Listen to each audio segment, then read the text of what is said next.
Trying to hit that note didn't work. My name is James Rowlands. In 2015, I teamed up with my friend Dan White to create the WNR podcast. Since then, we have been giving you everything that's happened on the WWE Network. Now, in 2018, not only are we live for the Big Four events in every NXT TakeOver, but we celebrate 20 years since the birth of the Attitude Era. Plus, every month we'll bring you 205 Live, collections, new content, W pay-per-views and latest news on the WWE Network. Until we've watched everything, we are with you, and we are the WNR.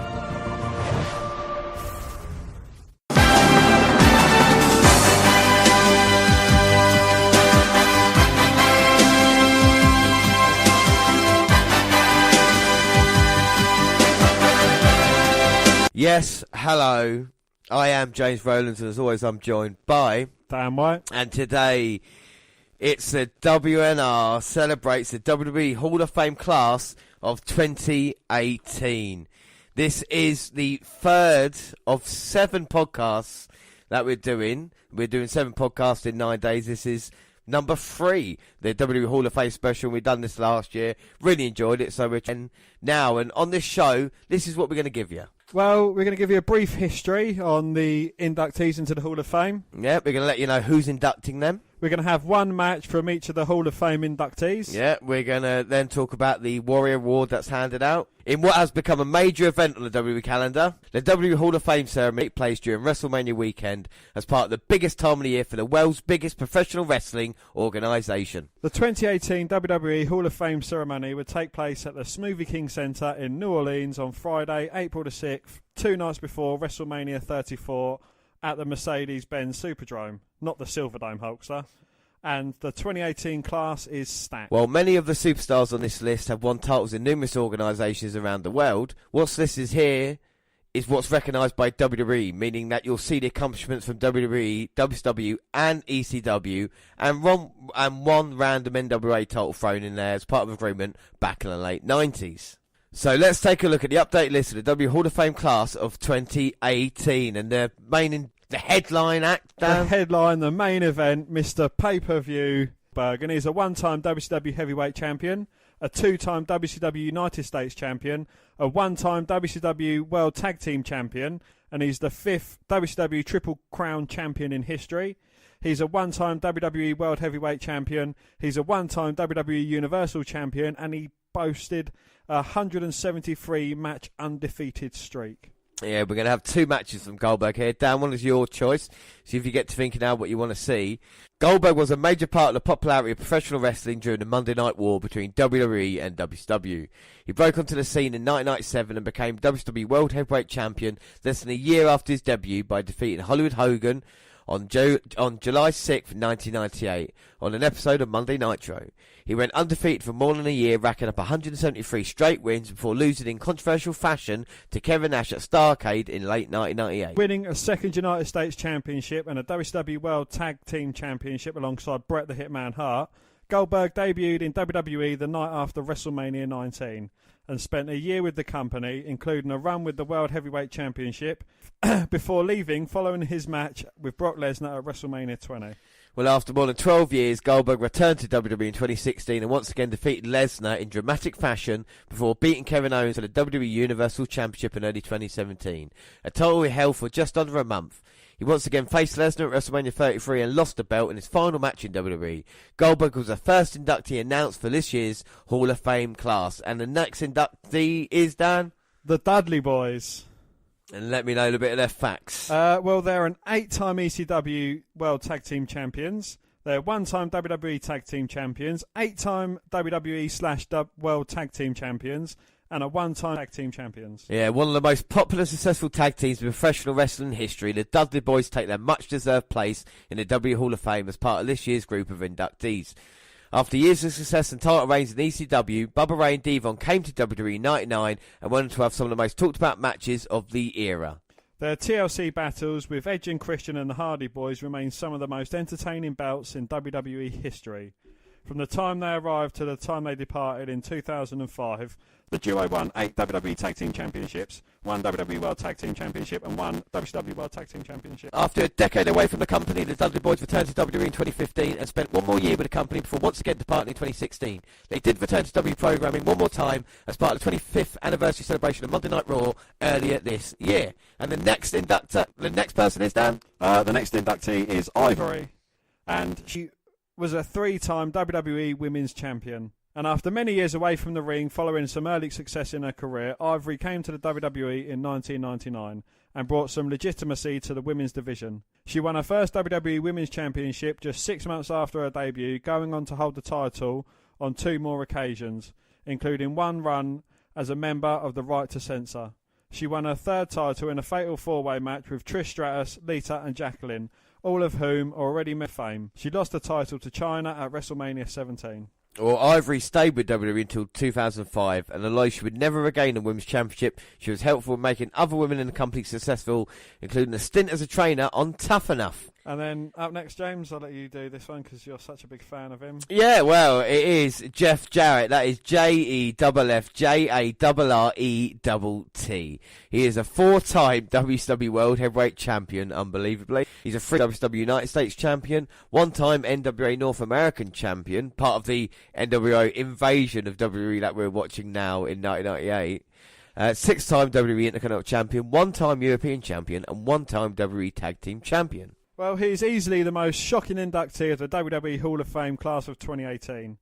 Jeff Jarrett will return to the WWE for the first time since 1999, the year he left the company to return to WCW. As part of a big wrestling family, Jarrett debuted in WWE in 92 as part of a cross-promotion with his father's USWA. After appearances here and there, he became a regular on WWE programming in late 1993 with a country music singer gimmick, and won the Intercontinental Championship 3 times before leaving for WCW in 96. He actually became a member of the Four Horsemen and winning the US Championship before heading back to 1997. Sporting a bit of a different gimmick upon his return, Jarrett racked up more titles, capturing the WWE Tag Team Championship with Owen Hart, winning the European Championship and regaining the IC title. He would hold 6 times in a combined, to think about Jeff Jarrett, so successful as a kind of mid-carder, and later on in WCW as a headliner, 6-time, tied for 3rd on all-time list with RVD, behind only The Miz and Chris Jericho. And between them, Miz is on 8 and Jericho's on 9 now. So it's pretty incredible. Well, Jarrett went back to WCW in 1999, winning the US Championship 2 more times, and also finally got to the top of the mountain, becoming the WCW World Heavyweight Champion on 4 occasions. When WCW was acquired by WWE in 2001, Jarrett did not come back, instead choosing to go his own way and create companies of his own. His acceptance speech has the potential to be the best of the night. We'll get on to, we'll talk about that now quickly because we have got a couple more people, but I'm hoping, I was thinking about this last night, I think Bubba Ray and Devon, or Bubba especially, is going to have a cracking speech. With Goldberg, I'm a little bit worried about it, but who do you think is going to have the best? Well, it's a toss-up between Hillbilly Jim and Ivory for me. Because Bubba Ray, I think, is a great talker. I don't know, Goldberg, he might have had something written down for him. We've seen him recently on programmes, kind of acting his little heart out. I've seen him recently on the Goldbergs, funnily enough.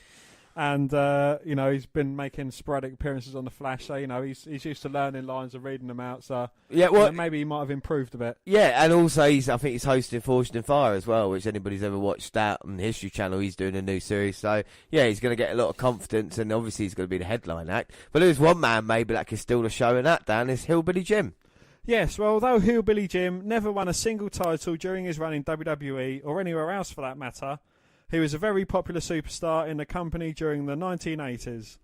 He began his WWE career as a plant in the crowd in 1984, and after jumping the barricade to help out Hulk Hogan during a beatdown at the hands of Big John Studd and Ken Patera, the Kentucky native was a fan favourite in his entire career until his departure in 1990. In the years following, he made sporadic appearances on WWE programming, including the Spot in the Gimmick Battle Royal at WrestleMania 17. And the last award they're going to hand out is the Warrior Award, and this is the Jarius J.J. Robertson. The 4th annual Warrior Award will be received by 15-year-old J.J. Robertson, a double liver transplant survivor who's been a fan of WWE for quite some time. If you notice my voice change. An advocate for organ donation, Robertson has undergone numerous surgeries, including 2 liver transplants, positive throughout the process, and his positive attitude with a strong will made the world take notice. Robertson, a New Orleans resident, will be presented the award at the ceremony by Dana Warrior, widow of WWE Hall of Famer, the Ultimate Warrior. So yes, Dad, who is going to be inducting them into the Hall of Fame 2018? Let's start off with Jeff Jarrett. Road Dogg Jesse James, or Brian James as he's known, talking to Renee Young at last night's SmackDown, discussing how he will induct Jeff Jarrett into the WWE Hall of Fame. Well, you know, he started out as his singer, didn't he? So, you know, it's kind of fitting. Well, it's weird because the roadie, he was the roadie for Jeff Jarrett, and that's how it went on to Road Dogg. Well, he called it an honour and a privilege, and said the two have been really good friends as of late. Renee asked Dogg if he can sing a few lines from With My Baby Tonight, but he gives her a bunch of excuses instead. The Road Dogg does tease a potential performance at the WWE Hall of Fame induction ceremony. Yeah, that was the song that Jeff Jarrett lip-synced to Road Dogg singing, "With my baby working hard on the floor, but the cannons." I tell you, if everybody might put that on in this episode at some point. All right, so now, what about Bill Goldberg? Bill Goldberg... with Goldberg, we'll discuss this before we give the answer to it, because, Goldberg's had a lot of opponents over time, hasn't he? And people would make sense being, who to induct him. Yeah. Who is inducting him, Dan? Well, his name is Paul Heyman. Does that make sense? Are you happy with that? I don't know. It doesn't make sense, but who else could induct Goldberg? He's not really formed a lot of alliances, aside from winning the tag team championships with Bret Hart. There's not really been anyone else in his corner. He's always done it alone. Yeah, but Eric Bischoff helped out the Goldberg character, say maybe created a good one to talk about the experience in WCW. Maybe someone who's just been a fan of Goldberg, like JR, they've been a fan of his work for a long time. Yeah. I remember I could induct him. Yeah, you could induct him, but I remember JR saying when Goldberg first arrived in WWE about the booking problem with it was that you should be treated like John Wayne. He was booked like Nathan Lane, and I always remember JR being... there's a line at Survivor Series 2003 when Goldberg's got the arm in a cast and he beats the shit out of Evolution. JR's just like, if Goldberg could do this with one arm, what can he do with two? You're just like, yeah, man. But I think JR's got a thing for bald-headed men with goatees, to be fair. Yeah, but Paul Heyman I can maybe see because of the thing with Lesnar, but if we're kayfabe and stuff, Heyman doesn't like Goldberg. Well, what do we know about Goldberg? He's not a great talker. And who is possibly the greatest talker in the WWE at the moment? And it is none other than Paul Heyman. So, I think Heyman could tee up the crowd for Goldberg to say, well, who's next? Yeah, most definitely. That's all you need to say. So the WWE Hall of Fame, in a recent interview with Motor's upcoming An Evening with Paul Heyman show, Paul Heyman explained why he's inducted Goldberg into this year's WWE Hall of Fame class. Here's what he's had to say. I am inducting Goldberg because it was Bill Goldberg's specific request to WWE. Bill Goldberg personally requested that I induct him into the Hall of Fame. I have such respect for Goldberg as so far the one person who has truly taken a fight to Brock Lesnar in WWE. I also got a chance to witness him behind the scenes as a man, a husband, a father, and I have the utmost respect for him as a human being, and I'm honoured to be the one to encapsulate this moment for him and be the one to formally induct him into the Hall of Fame. I also understand his WCW audience's passion that somebody from WCW would be the one that inducts Bill into the Hall of Fame. But this was his wish, and I would suggest that it is a much personal wish as it is a professional wish. And there is an entire audience of W fans that will tell you that Goldberg's match with Lesnar at Survivor Series, which Bill won in a minute and a half, was a crowning moment of Bill Goldberg's career. That, the true story of Goldberg, wasn't just his rampage through the ranks in WCW, then his brief run in WWE, but the fact that 12 years after he had ever stepped in a ring, he came back in top form, probably better than ever, at the peak of his game, as a completely different man, but not a different character. To many, that was a crowning achievement of Goldberg. What do you think of that reason for Heyman doing it then? it certainly makes sense, and it clears things up for us as well, I believe. Yeah, it does. So the next person, or the next people being inducted, the Dudley boys, and they're being inducted by. I mean, let's have a think about this first. Dan, who would you maybe have picked for the Dudley boys? Spike. Spike would have been Big Dick. Big Dick Dudley, yeah. No, I was talking about myself. Deacon Batista. Yeah. Paul Heyman, yeah. EC Dub. Yeah. No, well, they've gone for Edge and Christian, which, you know, it does make sense. Again, Edge and Christian, great talkers. They've got the second best wrestling-based podcast going. Yeah, exactly, yeah. So, you know, it's, yeah, you know, they've had some great matches.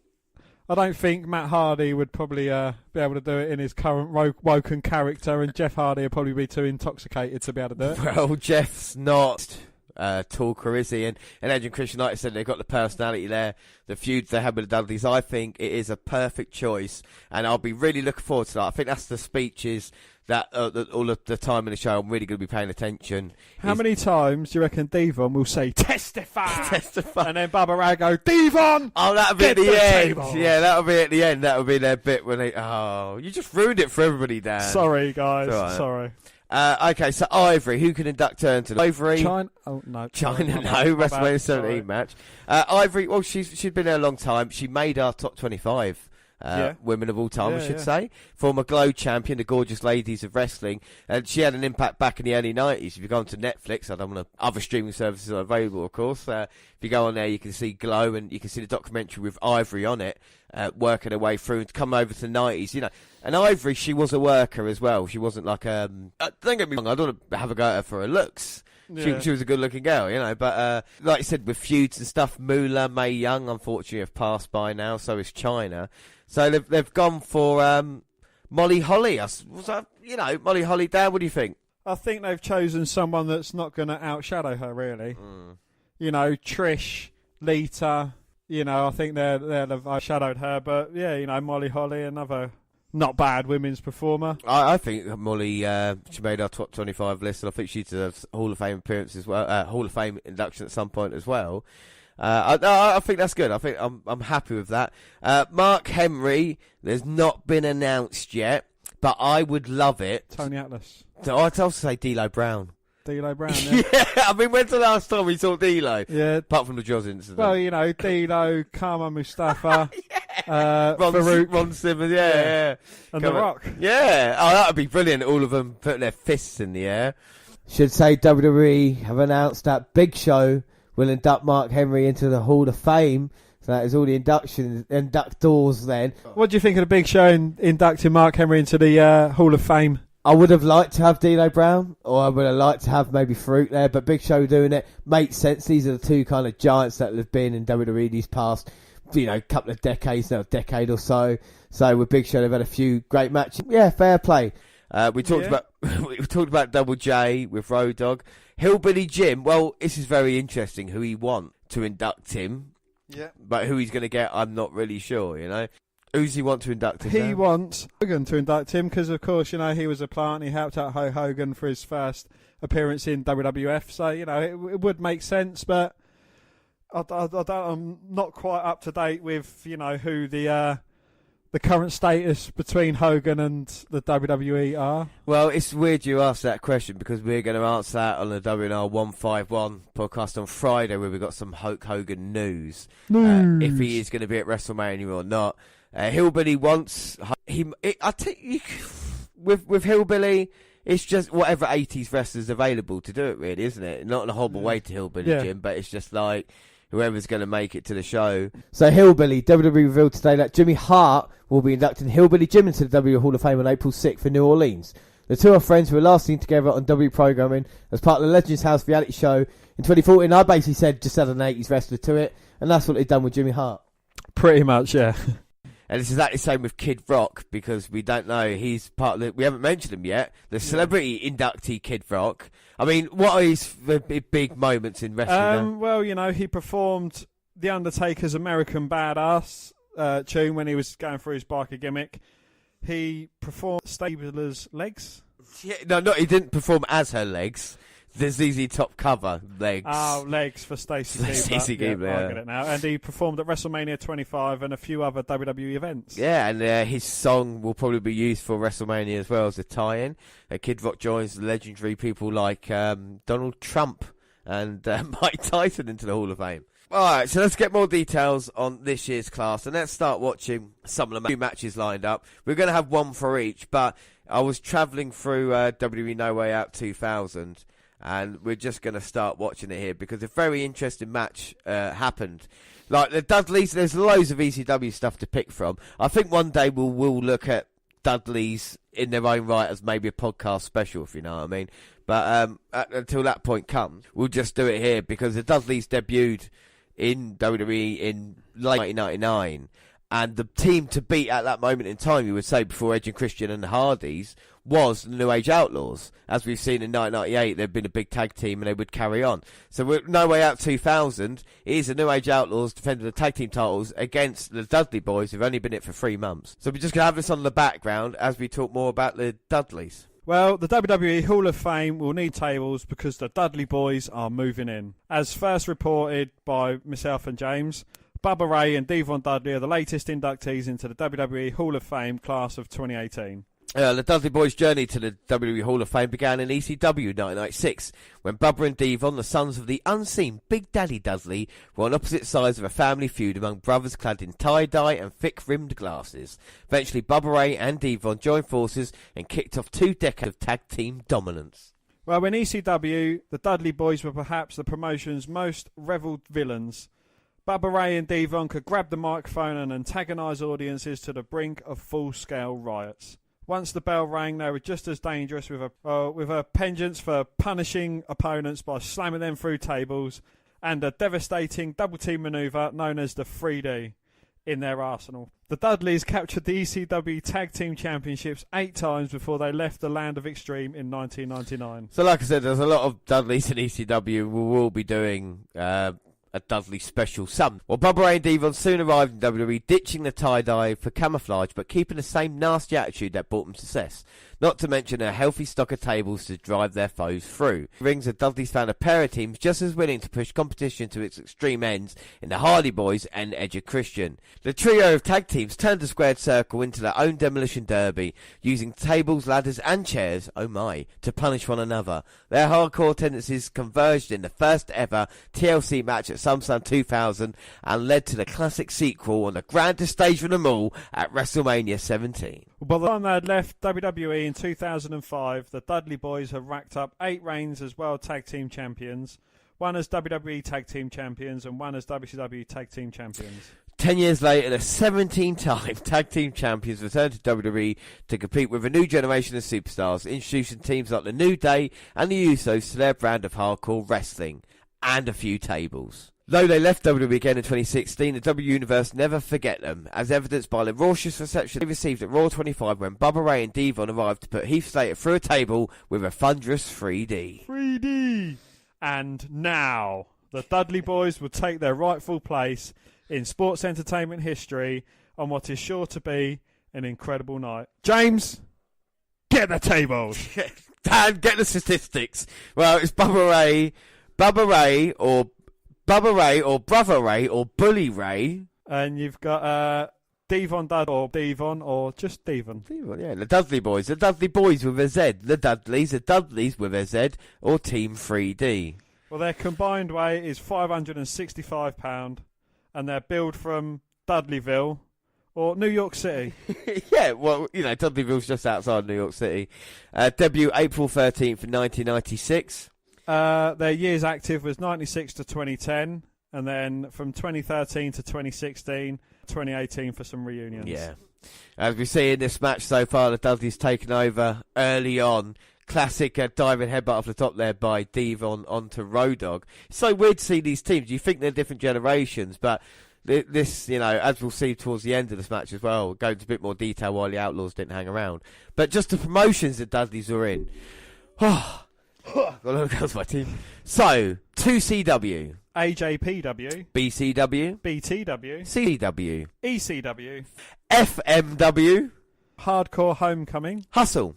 HOH, HOG, ICW, IWA, IWR, IWS, JAPW, MCW, NEW, NJPW, WC, OVW, PCW, PWA, PWS, PWX, UWF, TNA, VIP, WSW, WWC, and finally the WWF/E. And their trainer, Dan? Johnny Rods. Johnny Rods. So let's just take Sounds a like break. a porn star. It's just Johnny Rods. Johnny Rod's gonna rip you in two. So let's take a break from the talking and just watch this match here. Dudley versus the Outlaws. We're nearly to the end now. Look at Devon. Taunting Billy Gunn into the ring there, telling him to suck it. And now choking out Road Dogg. Well, the Dudleys have been in complete control of this match. I mean, this is bang in the middle of the Attitude Era when WWF were just dominating the ratings week in, week out. And you can see the talent roster now has changed. Just with the amount, the Dudleys involved, Hardy's, Edge and Christian. Teddy Long as referee. Teddy Long as a referee, unbelievably, going to be general manager. But yeah, people like Benoit, Guerrero, Saturn, Malenko all making their debut in WWF here tonight as well. And the Cactus Jack versus Triple H, Hell in a Cell main event. Bubba keep Road Dogg down, but Road Dogg kicks out. Oh. And the Dudleys, it's a bit of a no-brainer them going into the Hall of Fame, isn't it? They've certainly had a Hall of Fame-worthy career. I mean, the reception that Bubba Ray got when he was when he went into his first Royal Rumble, I think 2015, 2016. Yes, yeah. I'm gonna say it's yes. the one that Reigns won, 2015. 2015. So yeah, when he made his first Royal Rumble appearance in 2015, I mean, he teamed up with R-Truth. I know it's not quite the same as Devon, and you might accuse them of being slightly racist, having another black guy taking the place of Devon. Not that anyone could take the place of Devon. No, of course not. But, they performed their classic, "What's up?" And then, he told Truth to get the tables. And Truth didn't know which way to walk. So it's easy as it looks, is it? But he did eliminate The Miz. He did eliminate The Miz from the Royal Rumble. No, get over it. Well, thanks to Billy Gunn's distraction, Road Dogg managed to pull Bubba Ray off the top. He tags in Devon. Oh, and Road Dogg tags in Billy Gunn. And this is one of the things Billy Gunn were great at. The hot tag in is what made the Outlaws so good. Oh, a couple of high back body drops for both of the Dudleys. The famous are there. Oh, no, but he gets pulled out of the ring by Bubba Ray. Oh, now Billy and Bubba fighting on the outside. Road Dogg with a bit of shake, rattle and knee drop. Billy's favouring the arm at the moment. Bubba pulls him off the apron. Oh, a lead pipe to that arm he was favouring. That's put Billy Gunn out of the match. Oh, and Devon clocks Road Dogg from behind, knocking Teddy Long down. Road Dogg reverses the Irish whip. Oh! 3D! Listen to the reaction of the crowd as well on the cover. And the fans absolutely love seeing the Dudleys win their first tag team gold in WWE. And it's such an important moment as well. When you consider the last tag team to come in from ECW was Public Enemy, and the way they got treated by the Acolytes and stuff like this. The Dudleys had to test when they joined WWF at that time. They went through the Acolytes, they faced each other off and they gained their respect. And now the Outlaws, you would say the biggest tag team in the past 2 years in WWF, the Dudleys have come in from an outside company, the same gimmick, and beaten them on pay-per-view. And like I said, first time WWE Tag Team Champions is a huge moment. It one of the least forgotten moments in the Dudleys' career, And now Billy and Road Dogg having an argument. Weirdly enough, this is the end of the Outlaws here. Billy would go out to have surgery on that shoulder for 6 months, and by that time they'd come back and it just didn't really work, Billy became the one Billy Gunn. So that's it. There's a couple of little storied points there. Yeah. I'm always full of it, Dan. You know that. You do like to fact me, James. I do like to fact you a lot. All right, moving on to the next one. And it's Mark Henry, a little bit more details. Well, imagine every bone in your body being crushed into sawdust while you're struggling to take a breath. Either you're about to become python food or you're on the business end of Mark Henry's World's Strongest Slam. Well, Mark Henry burst onto the scene at the 1992 Summer Olympics in Barcelona. Was he a 100-metre sprinter? No, he wasn't a 100. Was he synchronised diver? He wasn't a synchronised diver. Long jump? No. Triple jump? No. High jump? No. where he competed in weightlifting in the super heavyweight division. 3 years later at the Pan American Games, Henry captured gold, silver and a bronze medal. Henry's intimidating size and weightlifting prowess earned the attention of WNRLIVE in 1996 to a 10-year contract.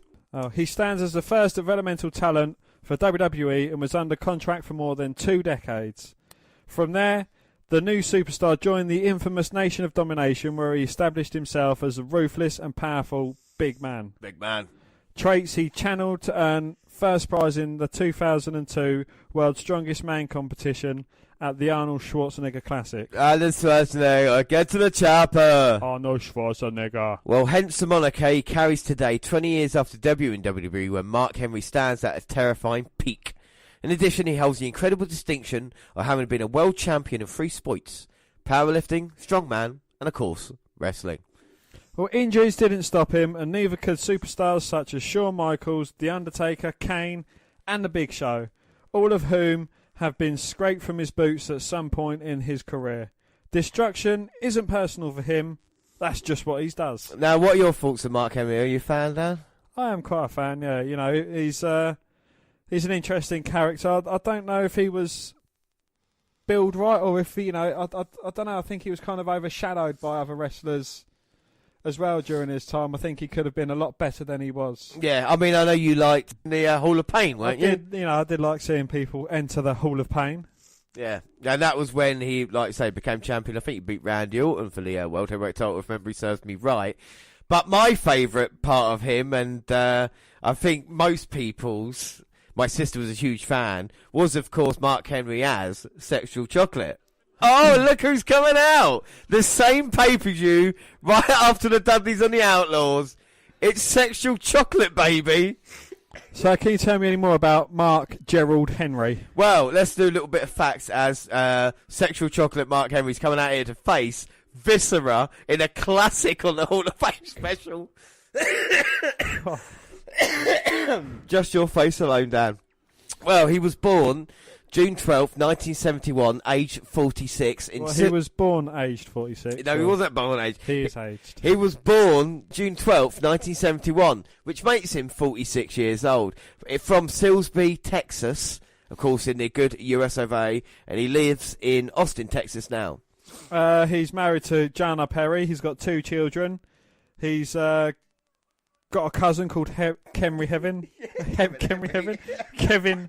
He's got a cousin called Kevin Henry. Mark Swoggle, that's not his... Well, how tall is he, Dan? What's his tailor tape? Well, he's 6'4", which is 193 metres... 193 metres? 1.93 metres. His build weight is 360 £, and he's built from Silsbee, Texas. Yeah, but he's not 300. He's 400. He's at least a 400 pounder here. He's got to be 500 £. This is 500 £. Here comes Mark Henry now, straight to the attack, and we are a proper Mark Henry match later. But we just wanted to have Sexual Chocolate stuck in here for the time being, and also we're going to bring you another Dudleys match, which is going to be a fucking cracker.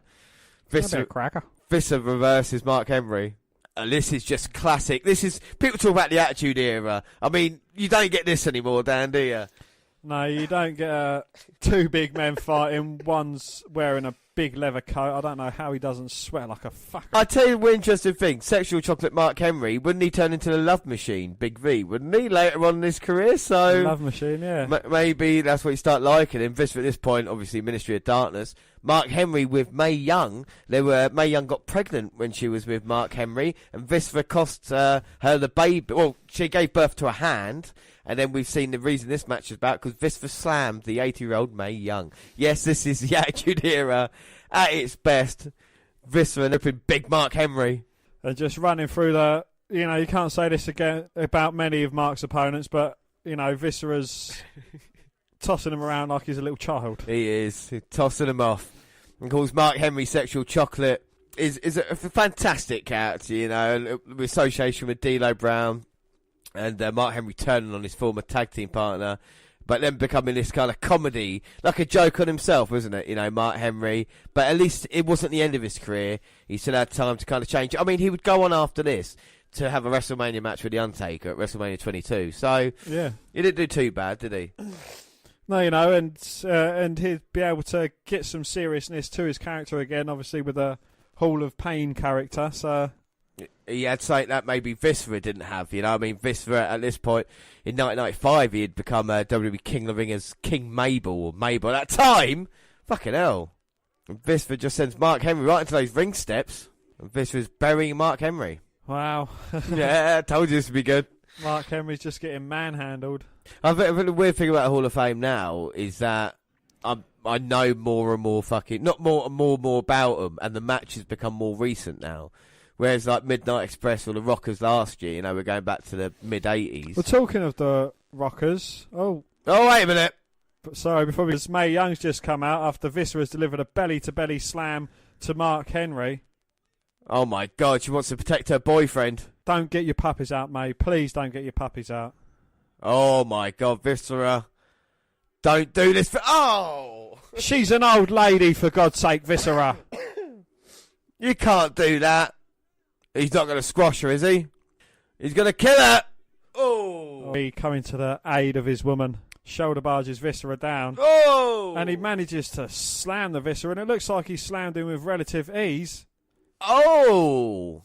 And Viscera forgot to kick out. And Mark Henry gets the victory. Well, he is the world's strongest man, so, you know, that power picking up Viscera, getting the job done. Mae Young walks away with in the arms of her boyfriend, sexual chocolate Mark Henry. And the Attitude Era. Yeah, some great moments, didn't it? You know? Cringe-worthy moments, but great nonetheless. Oh, it's going to get even better now, Dan, because the next person that we're talking about is Hillbilly Jim. Well, Hillbilly Jim was a country boy plucked from the WWE Universe to be a superstar. Now, he's going to be a WWE Hall of Famer. The big country boy first popped up in WWE in late 1984 as a big, smiling, bearded face towering above WWE fans around the country. However, Jim decided to get a little closer to the action when Hulk Hogan was attacked by Ken Patera and Big John Studd and Bobby the Brain Heenan. Leaping over the barricade, Hillbilly Jim jumped in the ring and helped the Hulkster run off the villains. Hogan saw something in the rugged man standing beside him and trained Jim for the ring. Well, opting to compete in his overalls and enter the ring with a lucky horseshoe around his neck, Jim proved to be a prodigy inside the square circle, using his squeeze opponents into submission with his trademark bear hug. Though an injury sidelined him early in his WWE career, that did not stop Jim from introducing the W Universe to extended family, Uncle Elmer, Cousin Junior and Cousin Luke, a trio of happy-go-lucky hillbillies that put smiles on the faces of fans around the world with their antics in the ring. When he recovered, Jim jumped back in the ring and picked up where he left off, this time with his family in his corner. Hillbilly Jim also embraced the WWE's smaller competitors, competing in a 6-person tag team match on the grandest stage of them all, WrestleMania 3. And yes, Dan, we're going to treat ourselves to this again. We are going to WrestleMania 3 to see Hillbilly Jim teaming up Tokyo, Littlebrook and King Kong Bundy versus Little Beaver, Little Kid and Hillbilly Jim. I think it's a Haiti Kid. A Haiti Kid. But they're all little anyway, and we are going to get that match right now. Fantastic. I love this. We found it last year. It was just one of our favourite matches. An instant classic. Yeah. And we get to live that moment all over again. You want to watch WrestleMania 3? You want to see Andre and Hogan, or do you want to see Savage and Steamboat? No. You want to see Hillbilly Jim teaming up with a couple of little guys. And look, here comes King Kong Bundy out. There's little Toko, must be. Hillbilly Jim continued competing in WWE through 1990 before stepping away from the squared circle. He continued to work with the WWE throughout the 90s, hosting primetime wrestling and managing his cousins, Henry and Phineas Godman, to the World Tag Team Championships. Jim returned to the ring for the Gimmick Battle Royal at WrestleMania 17 and showed a different side of himself on the hit WWE Network reality show Legends House in 2014. Now, anybody that's not seen Legends House, it's on there in originals. Go and watch it. Roddy Piper is fantastic. You've got Tony Atlas, Hillbilly Jim, Pat Patterson, Mean Gene Oakland. You kind of get a real feel for how the Legends go about it. Well, because of his lasting legacy as a beloved favourite of the WWE Universe, there is no better nominee for the induction into the WWE Hall of Fame than Hillbilly Jim. Yeah, you're right about that, Dan. And Hillbilly Jim, he was born 65 years old. Fucking hell, no. He was born July 5th, 1952, which makes him 65? Nice. Yeah. Well, his real name is James Morris, and he's he was born in Louisville, Kentucky, but he lives in Franklin, Kentucky now. Yeah. Names such as Big Jim Harley Davidson, see what he did there, and Hillbilly Jim. Yep, he's 6'7", and he's £319. Yeah, he's built from Mudlick, Kentucky, and he's trained by Bob Orton. So he must be a shit-hot performer in the ring. Yeah, that's why he's with midgets at WrestleMania 3. Dan, when did he debut? He debuted in 1971 and retired in 1991. So a career of 5 years there. Quite incredible. That'll be 20 years, James. Oh, 20-year career from Hillbilly, and he's got these 93,000 people here at the Pontiac Silverdome going absolutely crazy. Why don't we have little persons matches, little people matches at WrestleMania? Oh, I do miss the little peoples. Well, we've started off now. This is serious stuff. Hillbilly Jim, the Hall of Famer, 2017 on the apron, looking across the guy that main event of WrestleMania 2 in King Kong Bundy. Oh, and all four of the midgets are running the ropes and they've bumped into each other. I think they're getting confused. Oh, as they spread the legs of the other two midgets. Sorry, I don't mean to be like... Don't be midgetist. Don't be smallest, Dan. Well, you're smallest. No, they're smallest. Oh, look, Lord Littlebrook's got a little Tokyo up. And now Little Beaver's there with Haiti Kid. Teaming up very well here. But he's not that young, is he, really? Oh, Beaver slapped to the face of Tokyo. Tags in Little Andre the Giant.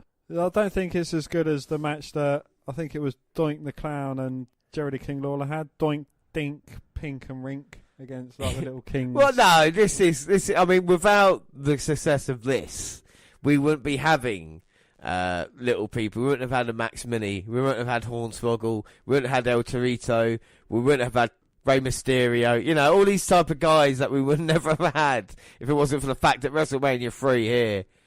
And now here comes King Kong Bundy. And Little Beaver's got a tag in Hillbilly Jim. He doesn't want to. Beaver's going to go head to head, and here comes Lord Littlebrook. Put him on your shoulders, please. Oh, as he goes through the legs, looks for a drop kick, but King Kong Bundy doesn't sell, and that's when the Haiti Kid realises it's time to get out of Dodge and tag in Hillbilly Jim, who comes into a massive evasion. But now he's getting slammed down by King Kong Bundy, Irish whip. But Hillbilly dodges it now, overalls and all, and a huge clothesline. Takes down Bundy, follows it up with a big elbow drop. Goes for the cover. And the midgets jump on as well. 2. Oh, but Bundy manages to kick out with having the weight of Hillbilly Jim and the two little people on. Well, the little people go scurrying out the ring. And now it's King Kong and Hillbilly. Irish whip and a big back elbow down. Bundy means business here. I mean, we laugh at the little guys, but look at the state of King Kong Bundy, you know? I may laugh at them, but, you know, I think it's more of a comic relief. But I do believe the little guys have more talent than these two big guys. I think that is fair to say, as you see already, Hillbilly. It's the Haiti Kid taking off his shoe and just whacked it under King Kong Bundy's nose. Oh, yeah, that's Little Beaver. Oh, Little Beaver, sorry.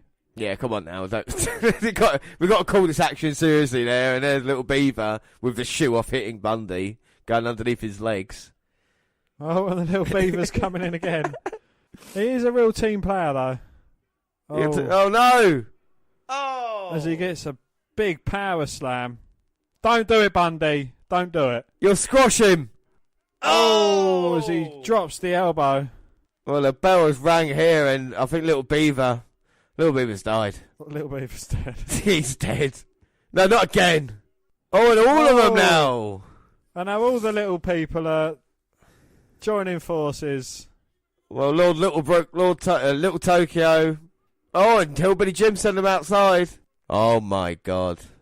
Well, Lord Littlebrook and Little Tokyo turning their back. But it was a heinous assault by King Kong Bundy. But Hillbilly Jim wins Hall of Fame. Dan, final thoughts on Hillbilly Jim getting the Hall of Fame and this match? No, you know, he is a great character, and, you know, it's in a time when they love the big guys. So, you know, he fit perfectly into the bill. Yeah, you know. It's not else. You know, it was just an excuse to watch that match again. I'm sorry, but, you know. Anyway, the next person going in is Ivory, and Ivory's a true pioneer in women's wrestling, and she will take her place rightfully into the Hall of Fame. She broke into wrestling business as a competitor on The Gorgeous Ladies of Wrestling, the 80s wrestling program that inspired the hit Netflix show Glow. Competing under the name Tina Ferrari, Ivory captured Glow's championship before leaving the sports entertainment industry in the early 90s. After nearly a decade away from the squared circle, Ivory returned to the ring in 99, showing up in WWE in the corner of Mark Henry and D'Lo Brown. She wasted no time getting physical, helping Henry and Brown even the odds against Jeff Jarrett, Owen Hart and Deborah. Not long after her arrival, Ivory defeated Deborah to capture her first WWE Women's Championship. Though she was later dethroned by the fabulous Moolah, Ivory quickly rebounded and recaptured the title from the WWE Hall of Famer. That is not a misprint. Moolah actually came back to action in her late 60s. She was in her 70s. She was in her 70s there. It was absolutely awful. No Way Out. No Way Out. No Mercy 1999 and Survivor Series 99 are loads of atrocities. During the over-the-top action era of WWE, Ivory eventually aligned herself with a buttoned-up right to censor, training in tights for a crisp white dress, shirt and a full-length skirt. The unusual ring attire did not hinder her from competing at the highest level, as she defeated 3 fellow WWE Hall of Famers, Lita, Trish and Jacqueline, to capture her third women's title in 2000. Ivory continued to compete in the WWE through 2005, but also began to take on other roles in the company, including serving as a trainer on the Season 3 of WWE Tough Enough, announcing and hosting several WWE television programs before departing in 2009. Now, Ivory will have one more title to add to her resume, WWE Hall of Famer. Well, she was born Lisa Marie Moretti on November 26, 1961. She was born in Inglewood, California, but she now resides in San Juan Island, Washington. Yeah, she's 56 now. I don't know if we can say her age. Well, but I was trying to be polite. Yeah, well, we'll do her weight as well, Dan. What's the tape? Her name's Ivory Lisa Moretti, or Nina, or Tina Ferrari, or Tina Moretti. She is 5'5" and she's 135 pounds. And she debuted in 1986 and retired in 2006, so another person with a 20-year career. Now, before Trish and Lita really, truly started the women's revolution, like I said, Ivory was there. But we're going to watch her first ever now, and it's from Raw 328, September 6th, 1999. And it's the women's title, and it's the first ever time the women's title was defended in a hardcore match. And it's Ivory versus Tori. Not Tori Wilson, just Tori. Weird enough, though. Look, Raw's happening. D'Lo Brown, Steve Blackman. D'Lo's just about to hit Frog Splash. So, weirdly, we just about to watch the Ivory match, and before that, Mark Henry has just, not interfered because the match is over. D'Lo beat Steve Blackman. Mark Henry's putting a beat down on him. They'll be fighting for the European title at Unforgiven 1999. And then we see Terry Taylor speaking to Ivory. Talk about the first ever hardcore women's title match that's just about to start. Terry Taylor, a little interesting. I'm going to pause it quickly because it's just about to kick off. Terry Taylor, when he first arrived in the WWE, he arrived at the same time as Kurt Hennig, and they were debating who to give the Mr. Perfect character to. So Terry Taylor could have been Mr. Perfect, but they decided to give it Kurt Hennig. Do you know what gimmick Terry Taylor got instead? Terrific. Red Rooster, which was a guy coming out with basically a cock on his head. Oh, and Tori's already started the attack. She's choking Ivory on the table. And the official's trying to pull her off, but the hardcore match is next. So like you pointed out, Dan, Tori is wearing a thong as she sends Ivory head first into the toilet. And now she's trying to flush Ivory's head down the toilet. Or anything goes here in a hardcore title match. Or sent into the dispenser there. Oh, and Ivory on the floor wearing a miniskirt. That's going to be a disadvantage.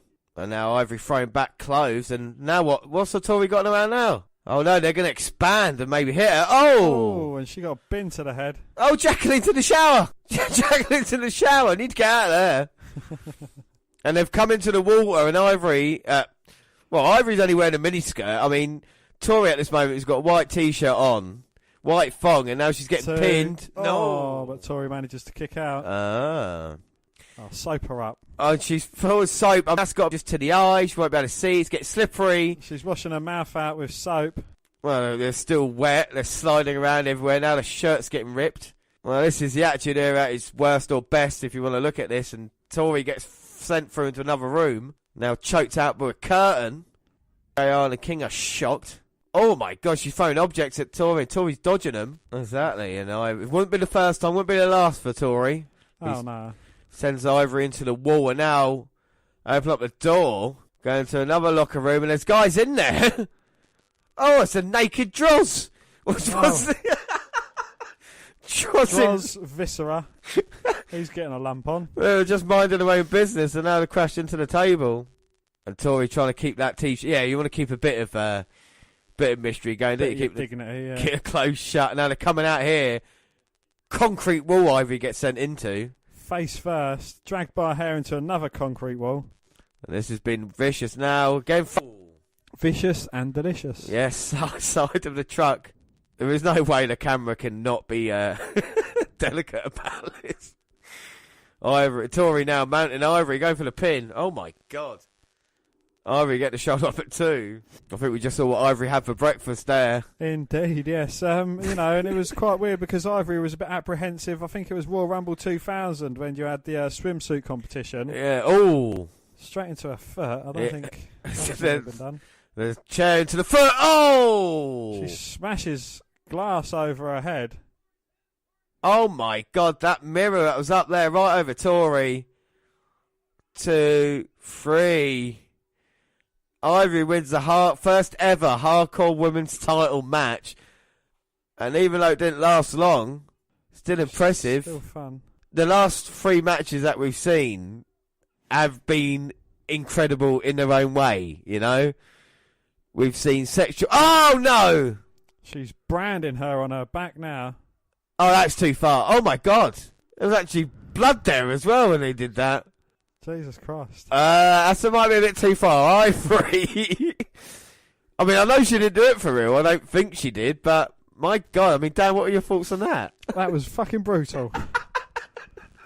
And, you can see they didn't really take the women seriously because, one of them's wrestling in a thong and the other one's wearing a short skirt with a thong trying to keep some dignity going. Yeah. But I suppose it's better than the...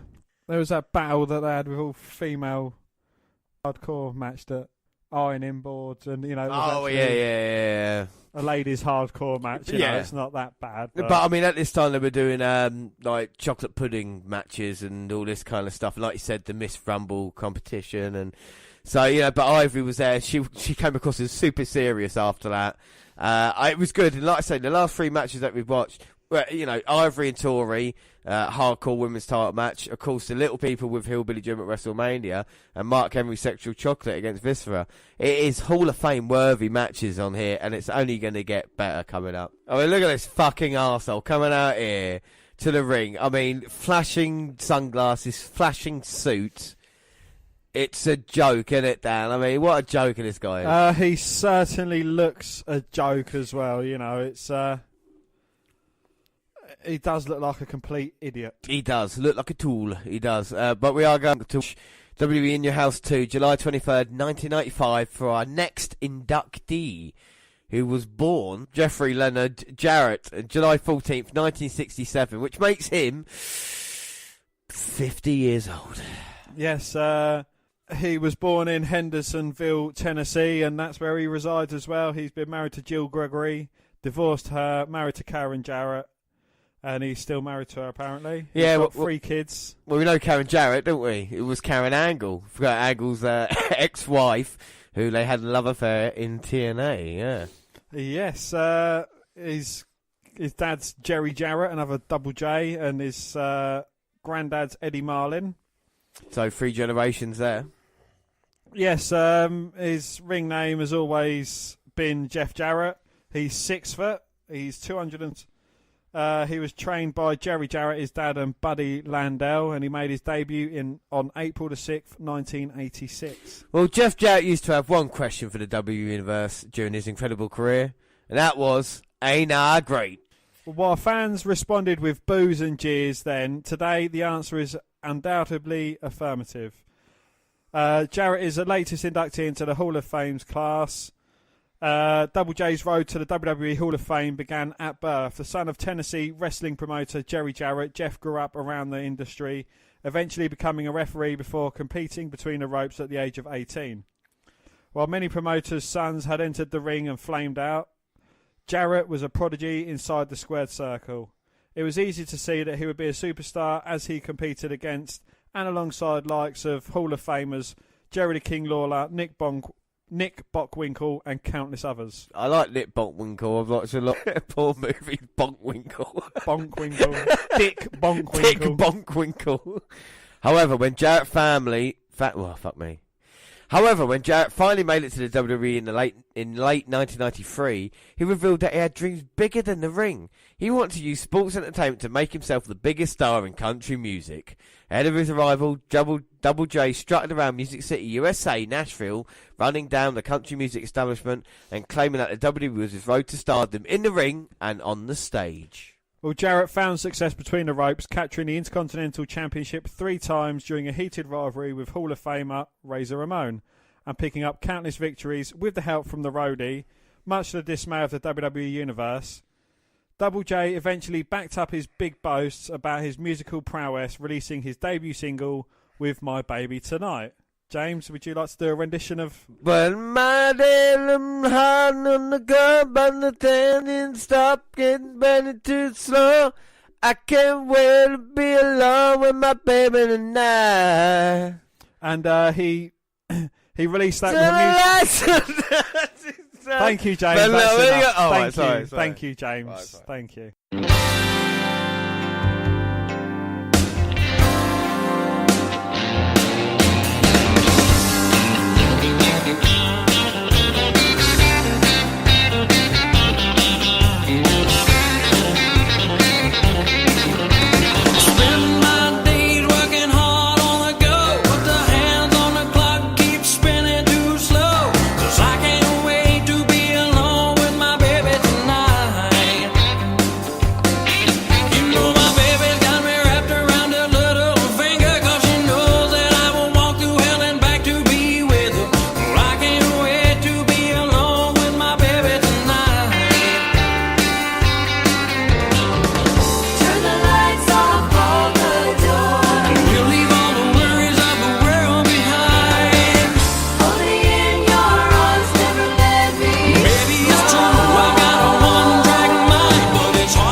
Released a music video and live performance at In Your House 2 in Nashville.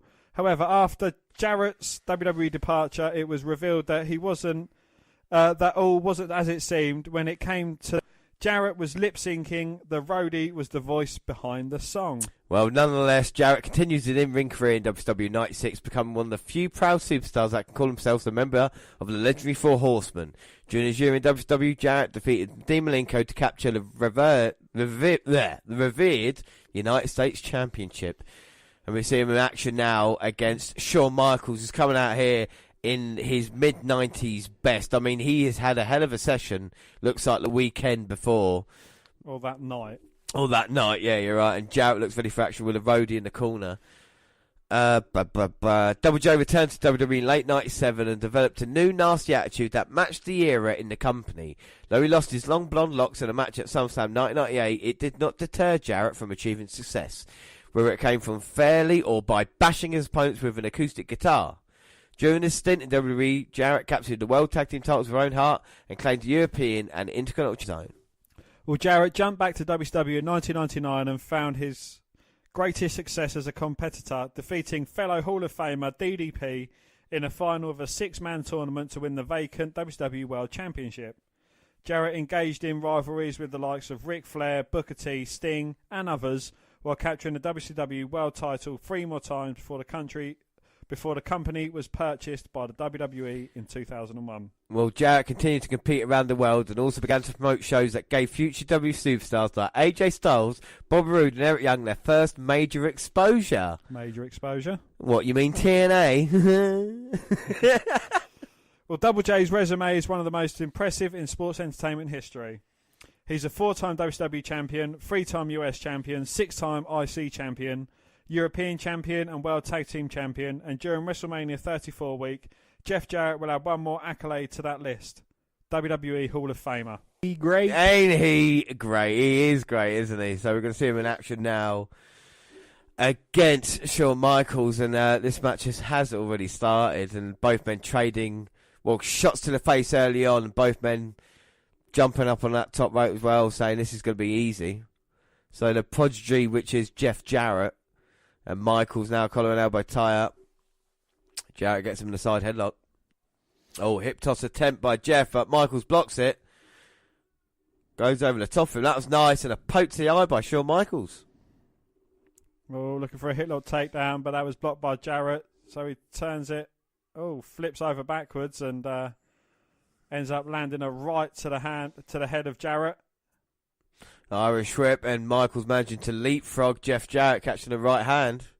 And a hip lock takedown finally. As he eliminates Jarrett from the Royal Rumble and skins the cat himself to spin himself back in the ring. And then mocks Jarrett with his strut. And a little bit of Shawn Michaels showboating, and Rhodey's checking on Jeff Jarrett, make sure he's alright. I know this is Jeff Jarrett's match, but Shawn Michaels, I mean, you know, he's a fucking legend. He really is, you know. This is what I found out with Shawn Michaels.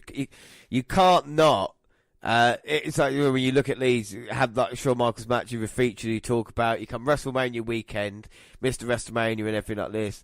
We got the WNR, we had the WNR 150 with the Rockers involved with it, you know. So Michaels is a part of it. He, like I said, such a fantastic talent. And it's no surprise people like Jeff Jarrett or Kevin Nash or Sid Vicious had their best matches against Shawn Michaels. You know, it's like with Bret Hart. And he's standing behind next to referee Earl Hebner, counting out Jeff Jarrett along with him as well. Jeff saying, don't get carried away, he's back in the ring. Oh, breaks the count and then goes back out and then says that I'm smarter than you. Is that Lemmy in the front row? I think it is, yeah. And Road Dogg saying to Jeff, see, you use your brains here. But, I mean, you could argue some of the success that Jeff Jarrett accomplished was due to the fact of friends in high places and owning the company himself, you know. And people might, you know, 4-time WWE world champion, thanks to your friend Vince Russo being in charge and giving the opportunities. But playing devil's advocate here, is it any different to Triple H? You know, like the WWE title runs he's had in these past, 5-10 years. Is it because he is the COO? Exactly, yeah. Because he's related to Stephanie McMahon, you know. Well, not related, married to her. Well, that'd be weird, yeah. He's married to Stephanie McMahon, of course, Vince McMahon, and he's basically put him like second in command now as well, so. Yeah, and, you know, is it to do with his revered success of NXT? Well, this is the thing, isn't it? It's the same with Jeff Jarrett. There's no doubt he is talented to a certain level, but was he ever going to be a main eventer, you know? Steve Austin apparently refused to work for him in '99. Maybe Austin saw saying, oh, that wasn't there in Jarrett, but I tell you something, Michaels. Yeah, the roadie was up on the apron and he got a thumb to the eye from Michaels, and then Jarrett was charging towards Michaels, who was against the ropes. Michaels sidestepped and sent Jarrett into the roadie. Well, now Michaels gone all the way to the top. Jarrett and Rhodey recovering at ringside. Oh, crossbody taking out both Jarrett and Rhodey.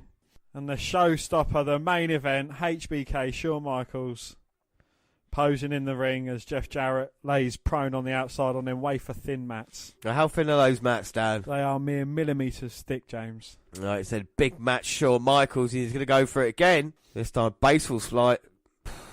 This time, a baseball slide to Jeff Jarrett.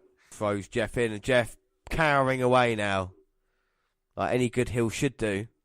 Michaels now having that low kick to the gut, Irish whip. All looking for his patented jump up to the second springboard, but Jarrett was wise to it. Michaels held onto the top rope, sunset flip. Oh, Jarrett tried to hit Michaels. Michaels so quick moved out of the way.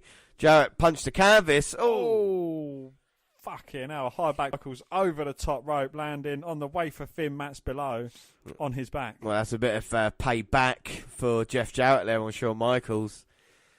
Rhodey's still a bit dazed. I don't know, glazed and dazed at ringside. So Rhodey has played quite a pivotal part in WWE. Yeah. To be fair to him. It's a bit, you know, Road Dogg's one of those background characters, secondary WWE relied on over time, like you said, with the Rhodey with Jeff Jarrett.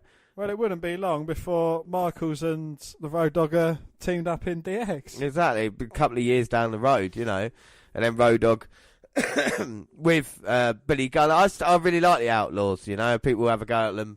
Maybe not the greatest wrestling ability, but they were big stars.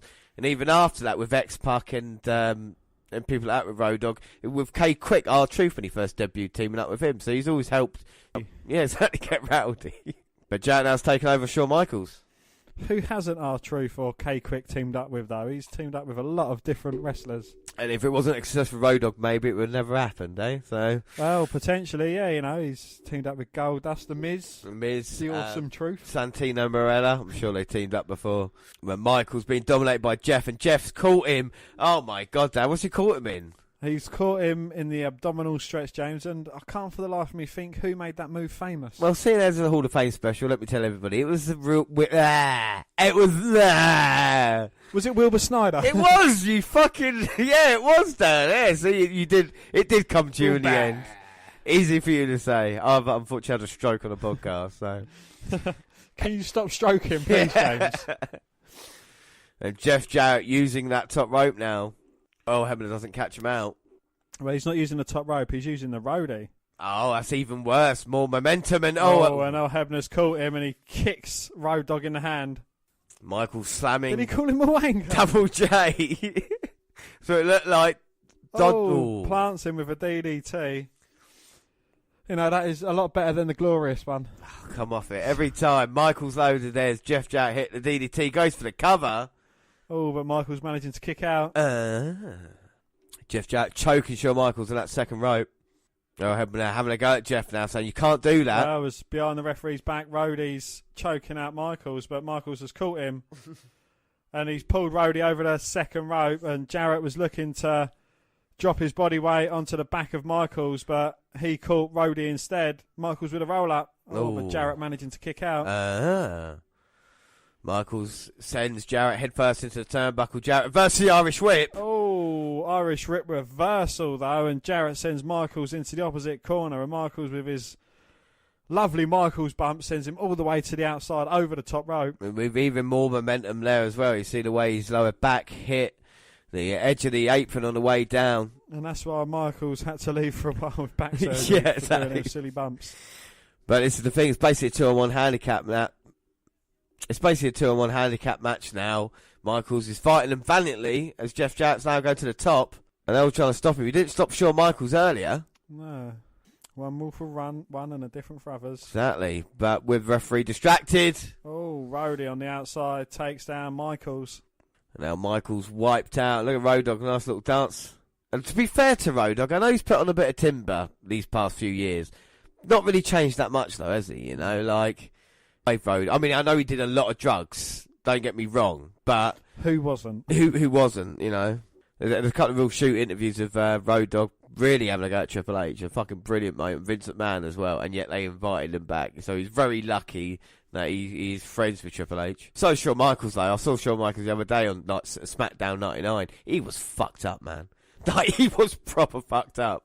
You can hear Triple H just talking to him, just like, no, Shawn, raise my hand, put the belt on and stuff. Jarrett going to the top rope. He wants to end Shawn Michaels. Oh, but Michaels getting caught in the crossbody, rolling through, and then looking for the pin and attempt on Jarrett. But Jarrett managing to kick out. Oh, that was close. And now Michaels maybe looking for a sleeper. Jarrett's got the crucifix, turns it into a backslide, looking to roll Michaels up, but Michaels fighting it and nails Jarrett on the head, goes for a cover. But Jarrett catches him, rolls him up, and he's getting a 2 count. 2 lovely exchange though, and Jarrett with a pitch perfect drop kick right in the button, goes for the cover. Oh! But Michaels again managing to kick out. Now Jarrett Roddy getting frustrated, but it's going to take a lot to put Shawn Michaels down. Irish Whip. Jarrett with back elbow. Michaels dodges. HBK running the ropes, but gets caught in a sleeper hold. And now Jarrett just wants to put an end to this Shawn Michaels with a start. Just put him to sleep. And now Michaels fading, but now fighting. One last breath in his body. The fans are getting behind him. He's up to his feet. He's looking for the crowd to help.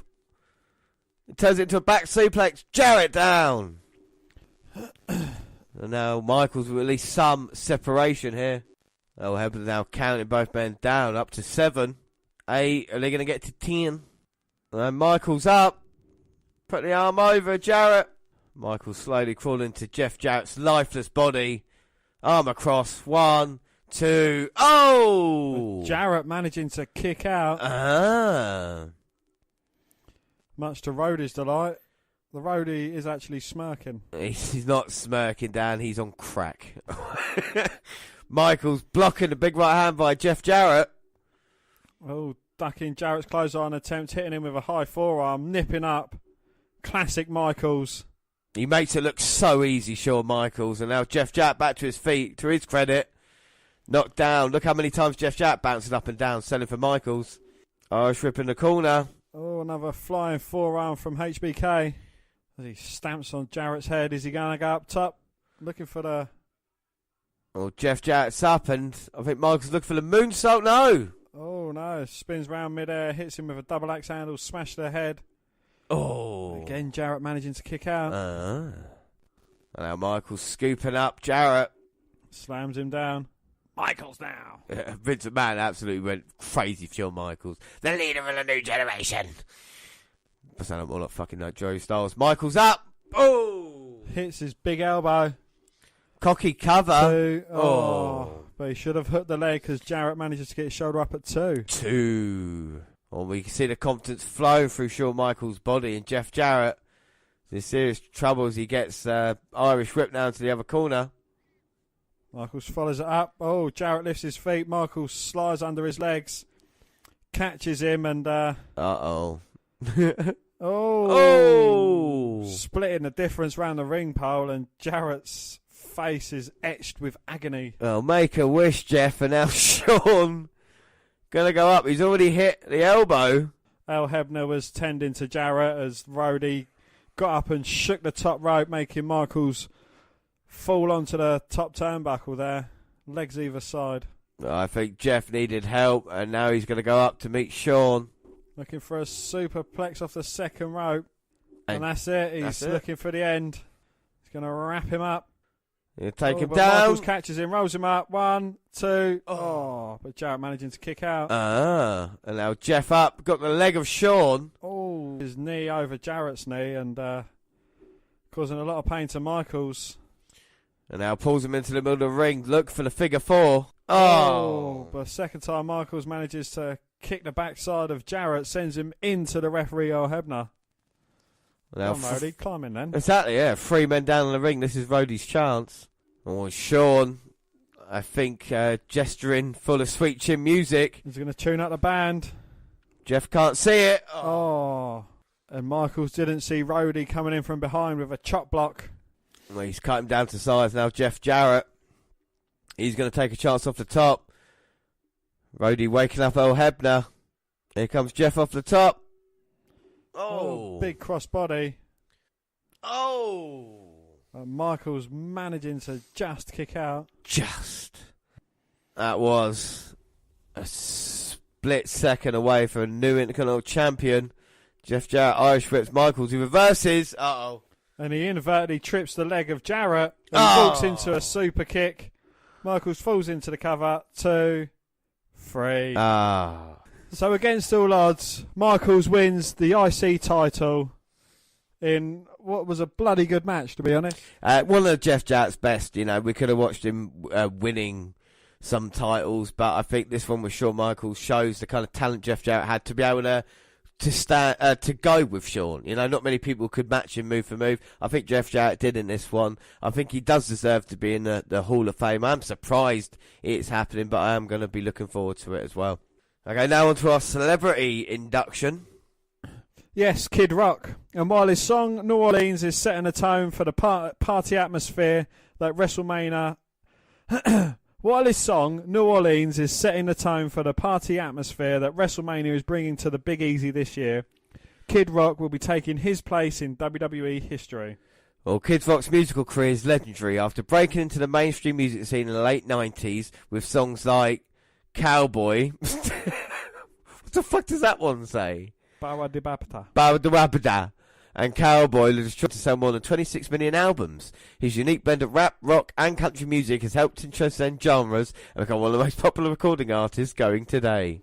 His in-your-face style in the studio and on stage has made Kid Rock a big contributor to the soundtrack for the WWE Universe. Several of his songs have been the official themes for WWE pay-per-view events, including Cocky and the worldwide hit All Summer Long. Kid's music Music has also been an entrance for a select few superstars. The Undertaker used the 2000 single American Badass as he thundered to the ring on his motorcycle, while Kid Rock's cover of ZZ Top's hit Legs bled through the arenas around the world as Stacy Keibler made her way to the squared circle. He even brought his incomparable live shows to WWE on several occasions, including a May 2000 edition of Monday Night Raw, a stellar performance at the 25th anniversary of WrestleMania, and a show for America's Armed Forces during the 2012 edition of WWE's most patriotic night of the year, Tribute to the Troops. Well, for his huge contributions to the sound of WWE, Kid Rock will receive the great honour of induction into the WWE Hall of Fame. Now, unfortunately, we've got no news on the Legacy Awards. Last year, they added about 20 wrestlers through the 1900s up to about 1950s. We're hoping that they do it again as well, because I think that's a great thing to try and add as many people as they possibly can, because there's still an argument over the Hall of Fame that, well, he's not in it, he's not in it, he's not in it. So if they can, sort that out. But I think this year's class, Dan, I mean, if we were going to rank it out of 10, this year's class, I know we haven't had speeches and everything like this, but where would you rank it? Well, it's got... I know he didn't have much success in WWE, but he's got Goldberg. He had a great success in WCW. We've enjoyed watching his matches. It's got arguably one of the best IC champions in Jeff Jarrett. It's got one of the greatest tag team champions in the Dudleys. Yep. It's got Hillbilly Jim. It's got a bit of everything, one of the top 5 women in wrestling. Well, not including later date top wrestlers. 25. One of the top 25 women in wrestling. So it's got a bit of everything, and it's of course got Hillbilly Jim, who's wrestled with midgets. Exactly. What more could you want? And the sexual chocolate as well. Yes. No, I think it's great. I'll give it like a strong 7.5 out of 10 this year. I'd give it an 8. I think with Goldberg, I mean, if it was, I do like Goldberg going in, but maybe someone a little bit more chatty. Like I say, I hope Goldberg does knock it out of the park. That's the only thing I'm worried about. But before we get on to the main event of our Hall of Fame, which is Bill matches, we're going to talk about his entire career. Let's treat ourselves to, like we said, the Dudley Boys, one of the greatest tag teams in action, going against the Hardy Boys and Edge and Christian at WrestleMania 2000, the WWE Tag Team titles, the first ever triple threat ladder match. The first time these 3 teams squared off on pay-per-view. And I only watched it 4 days ago, and I'm happy to watch it again. That's where you can tell if it's a good match or not. Here we go. Edge and Christian have attacked the Hardys from behind. Well, the Dudley Boys are outside the ring climbing ladders. And pink shirt baldy man and his green shirted wife is there. Yes, they're all going to be here tonight in California. And now Edge and Christian go out to the Dudleys, and the Hardys are meeting them up as well. I mean, these 3 teams so legendary. Our top 3, as you heard on the WNR 150, top 3 tag teams of all time. No, we're going to record it tomorrow at 150. No, I mean, I thought they was already on. Yeah, but we added 5 tag teams to the top 15, didn't we? So now we've got top 20 tag teams and the top 15 factions. And we revisited the Dudleys, Hardys, and Edge and Christian. Yeah, it's going to be great. Well, 150 is going to be about fucking 8.5 hours long, but it's a really good episode coming up. It's great. So what else is great? This match is Edge and Christian, Dudleys and the Hardys all brawl on the outside. The fantastic thing, the fans not really sure what to expect in this. Look at reactions as it starts, and then as the match ends. It builds up and they start getting their spots in it as well. Jeff Hardy with a whisper in the wind, taking down Bubba Ray. Irish whip reversal by Bubba. Oh, a high back body drop there. And it doesn't look like Jeff's going to go all the way over, but he turns it at the end. And a Bubba bomb. Oh, my God. And Jeff looks like he's thrown out of a moving auto vehicle. Just by that move, Bubba screams already. Who's the man? Now Devon with Edge on the outside and Christian's coming with a ladder. So we see a ladder involved. And Christian's going to go up there and get the title belt straight away, but Matt pulls him off. What, you're telling me there's a ladder involved in a ladder match? I know. Shut the front door. I know. Will we see anything else involved? Maybe like tables or chairs. Who knows? Who? So a ladder set up in the middle of the ring. Edge and Christian targeting on Devon now. Who are the current tag team champions The Dudleys. This is a month on from No Way Out 2000. So the Dudleys beat the New Age Outlaws. The following month, they were going against the Hardys, Edge and Christian in a ladder match. This is the kind of in 2000 with a tag team division. This, for me, it's a golden era, and I'm sure people look at it like this. You know, when tag team division was at its best, you had 3 teams who could arguably be champions and not have a problem with it. And now ladder set up. Oh, wow. Against Bubba, and it was Matt and Jeff teaming up on him there. Ooh, Edge and Christian tried, but Devon sent the ladder into Christian. Oh, and then the Hardys just took Edge out with a ladder. And now it's the Hardys as they go to work on Devon. Yeah, you hear Edge's comments on this match. You know, they say the 3 teams set the bar high, they set it too high. You know, to be able to follow this, the amount of punishment they take. Devon on the ladder now. Jeff holding Devon down. Oh, as he drops the elbow onto Devon, and Devon, the way he sells moves, it's brilliant. You gotta love it. Yeah, Bubba up now, though. Looking to punch Jeff Hardy, but gets caught. Oh, plants him with a lovely DDT. You gotta have faith in someone when you get hit by that. Now Jeff's got the ladder, but he's not setting it up. He's putting it down for put Bubba on it. Oh, I think this is the 450. Yeah, Hardy's going up. 450, and Bubba Ray moves out of the way, luckily enough, and Jeff hits nothing but ladder. Oh, well, Christian knocks Matt down. Hits him with an unprettier. And Bubba slams Jeff Hardy. No, it wasn't unprettier, was it? It was just a reverse DDT. Oh, my God. You see the replay there. Jeff Hardy spinning into the ladder. Now ladder's on top for him. Bubba on for the second. Oh, senton. And the ladder set up on Matt Christian just kicking away at it. They just brought another ladder into the equation. We now have 3 ladders in. Well, 3 teams and 3 ladders. Edge gets given the ladder by Christian. Perched up in the corner. Rides the ladder down onto Matt, who had a ladder on top of him, who's now writhing about in pain. I think that's the Hardys out for the time being. Yeah, Jeff's gone as well. Yeah, he's not there. And the Devon slamming Edge down, throwing a ladder on him. Oh, this doesn't really work out, Devon. Just stop doing it. Yeah, you're going to sandwich him again off the top. Oh! And drops both legs onto the ladder. Was on Edge. Jesus. Fucking hell. I think the fans are certainly starting to get into this match. They're just watching it in disbelief. Like a amount of bumps that everybody's taken in this match is enough already. Bubba, this isn't like a normal ladder match we've seen. Now Bubba's got the ladder on his head. Bit like the Three Stooges. Edge, Christian, he gets taken out. The Hardys behind him. Jeff gets... And Matt's turn. No, do Devon just to make it... Bubba lifted the ladder. Well, he usually use tables, but he's as handy with a ladder as he is anything else. Oh! And Edge and Christian drop kick the ladder onto Bubba Ray. Oh, this is brilliant. Edge just setting up the ladder in the corner. Devon beating the hell out of Christian, but I don't know how Edge is up. I don't know how any of these men are still able to stand.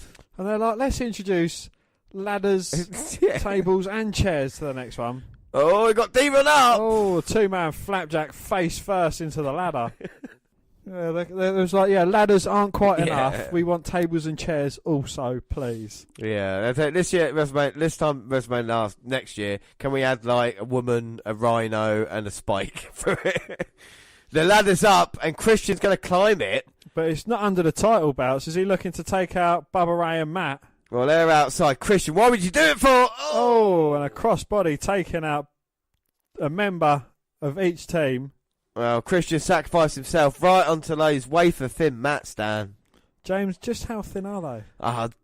They're not too bad, actually. Look a bit more padded than they were in Shawn Michaels match earlier. Going around, so yeah. But still, I mean, it's a hell of an impact for Christian. Oh! Spears Jeff off of a ladder. And look at the crowd now, eh? You like that? They're like, well, how can we top that? Well, next time, Jeff, if you hang off the ring that the belts are on and I spear you from a ladder. Oh, my word. Jeff was halfway up the ladder. And he gets taken out by Edge. Gosh. Sent him to hell. Now, Edge, surely... Don't call me Shirley. He's going up to get the tag team title belts. No, Matt Hardy's up. Oh, Matt's got Edge. Like a razor's edge. Oh, sit out Razor's Edge this time though, and plants Edge head first into the canvas. Oh, Wily my God. Coyote Cam catches the spear that Edge delivered to Jeff. And they was close to hitting the fucking ladder. There were. There's fine margins here to end your career. Oh! Devon throws Matt on Edge, on Jeff Hardy. Yeah. Sorry, I'm turning to JR here. Devon's still somehow climbing the ladder. Christian just throws a ladder at Devon. And that bum, Devon convulsing there. There's sometimes to do that, and there's, not every time. I know, but you got to love him. And now Bubba's setting up a ladder right next to Christian. Dual ladders. Oh, was he Charlie Horse's Christian? Well, I suppose anything to stop him climbing, and he sets up a third ladder. I don't think we need 3 ladders set up, but I don't think Bubba's looking to climb. I think he's looking to hurt. Yeah, and looking to get the tag team titles. He's got Christian. Are we going to see a Bubba car? No. Oh, a Bubba car from halfway up the top of the ladder. And now the fans are certainly invested in this. Christian has taken 2 sick bumps here. And now the Hardys are in. Rearranging some furniture. Christian's just like, let me go on the outside. Go on, there you go. Have a little bit of rest, Christian. You deserve it. He's like, yeah, not so brutal next time. Yeah. And look at Bubba nearly breaking the neck of Christian. Oh, my God. I mean, how can you fall? I'm not sounding like JI, but how can you fall off a ladder like that and be like, no, it doesn't hurt? I mean, these are not superheroes. These are normal Before beings. You carry on with that thought, Matt and Jeff. Oh. And Matt splashes onto Bubba Ray. Matt drops a leg onto Bubba Ray. Jeff splashes him. And Christian's back in the ring. And he sends Jeff Hardy flying down the entrance ramp. It's like 9 times out of 10 when you get a ladder match nowadays, they're laying outside for ages, but Christian's up as if he's not been hurt. This is sickening. We just saw the Hardys as a team take a bump, and now Edge and Christian look to be back into control. Well, Devon's looking to climb a ladder in the corner. There is no need for you to do that, Devon. You're in the wrong part of town here. But now Edge setting up a ladder to help. I was trying to work out who gets off the lightest, but I don't think anyone does. No, they're going to help. Devon's going to get a superplex from Edge and Christian. And he's flapping about like a fish out of water. Because I would say Bubba over Devon, but what I've seen Devon take is worse than Bubba so far. Yeah. I would say Jeff over Matt, but then again, Matt's taken fucking punishment when he came off backwards at TLC as well. Yeah. And Christian takes loads of fucking punishment. I think Edge dishes out more punishment than he gets. Yeah. I think Edge is the only one that takes the least amount, but even the punishment he takes... But then Edge is the one that retires first. Yeah, I know, that fucked up. Just shows you. But anyway, there's going to be more punishment to come. We're sure. Off the apron. As Matt, Jeff, Edge and Christian all climb either side of a ladder. Fucking hell. Fighting their way to the top. They're all clamouring for all the tag team titles. And Christian and oh, Jeff! A face buster and a side Russian leg sweep from either side of the ladders. Fucking hell. My God. The crowd now, standing ovation. Rightly so. Bubba's the only one compos mentos. Can he climb up to the top and win the titles? Nope, he wants to dish out more punishment. Oh, you hear the tables chant. But at the moment, there's 3 ladders getting set up and all 3 teams climbing the ladders to success. Who's going to get that? Bubba fighting with Edge. All 3 teams. Here comes Christian. Well, Devon's just thrown the ladder that Jeff and Christian was on, and they've gone over the top rope.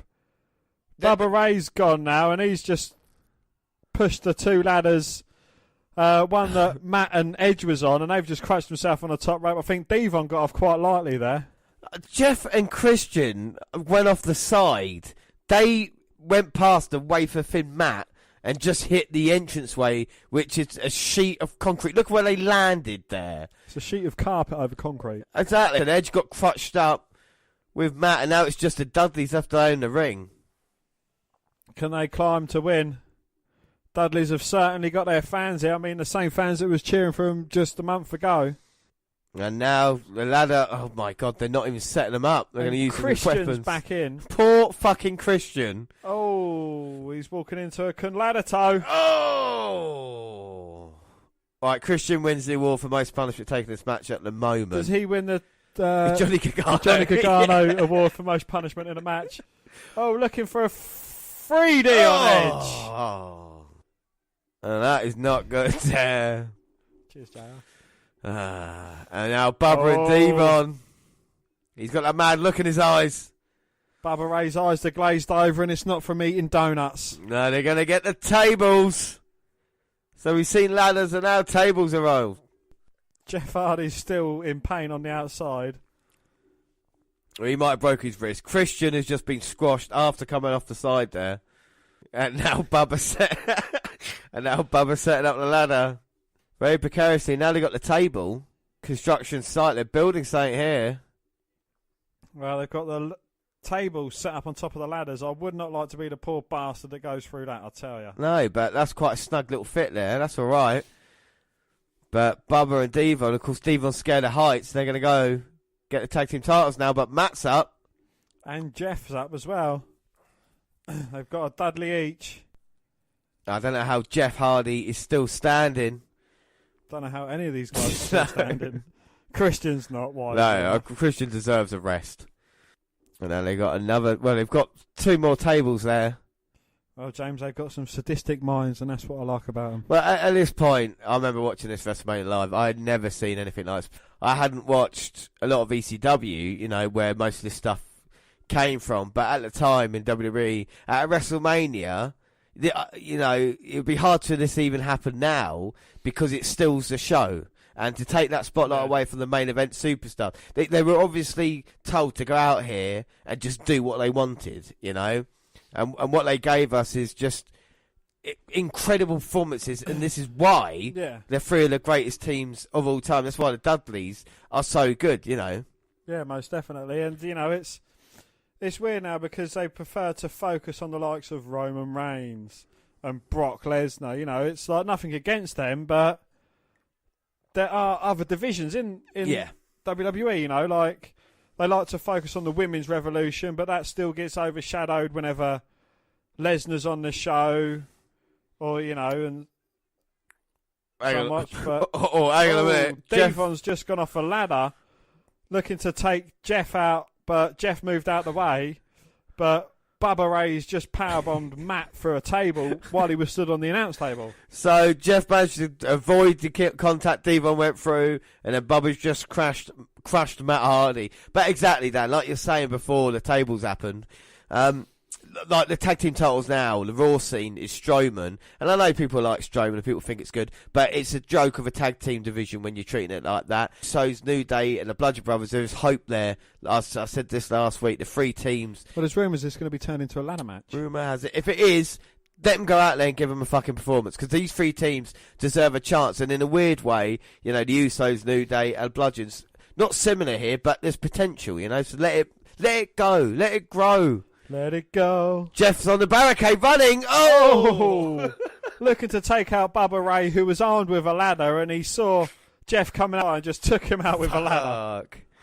The referee's like, "Are you okay, Jeff?" He's like, "I don't want to go to school."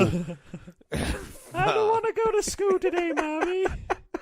He is out. So, Jeff or Christian? Yeah, I think Jeff's winning it now. We haven't seen Christian in a while. God. Oh, Jesus. Bubba Ray's just got a 25-foot ladder. I have not seen a ladder that size before. Bubba's like, yep, set that up right. Looks good. He's going to get a table. Well, considering we had a hardcore battle royal earlier in the show, this is more hardcore than the hardcore title match. Bubba setting up the table.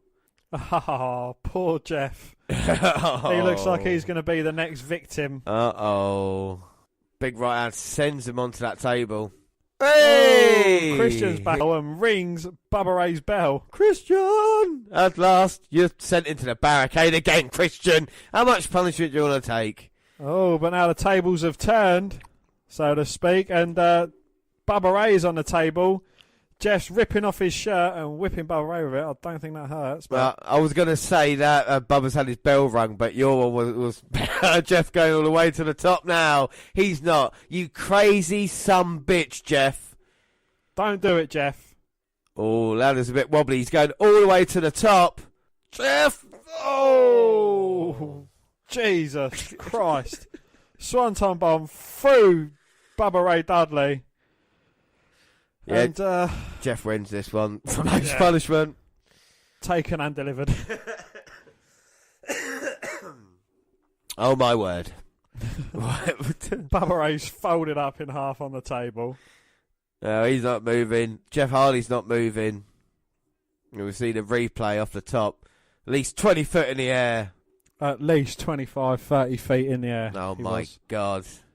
I remember seeing this, I don't know if it was like WrestleMania 16 after party. It was like Jeff Hardy. He said, what do you think when you went off the top? He said, all I wanted to do is make sure table. He said, so when I jumped off the top and I landed, I just looked behind me and I saw Bubba on the floor. I thought, good.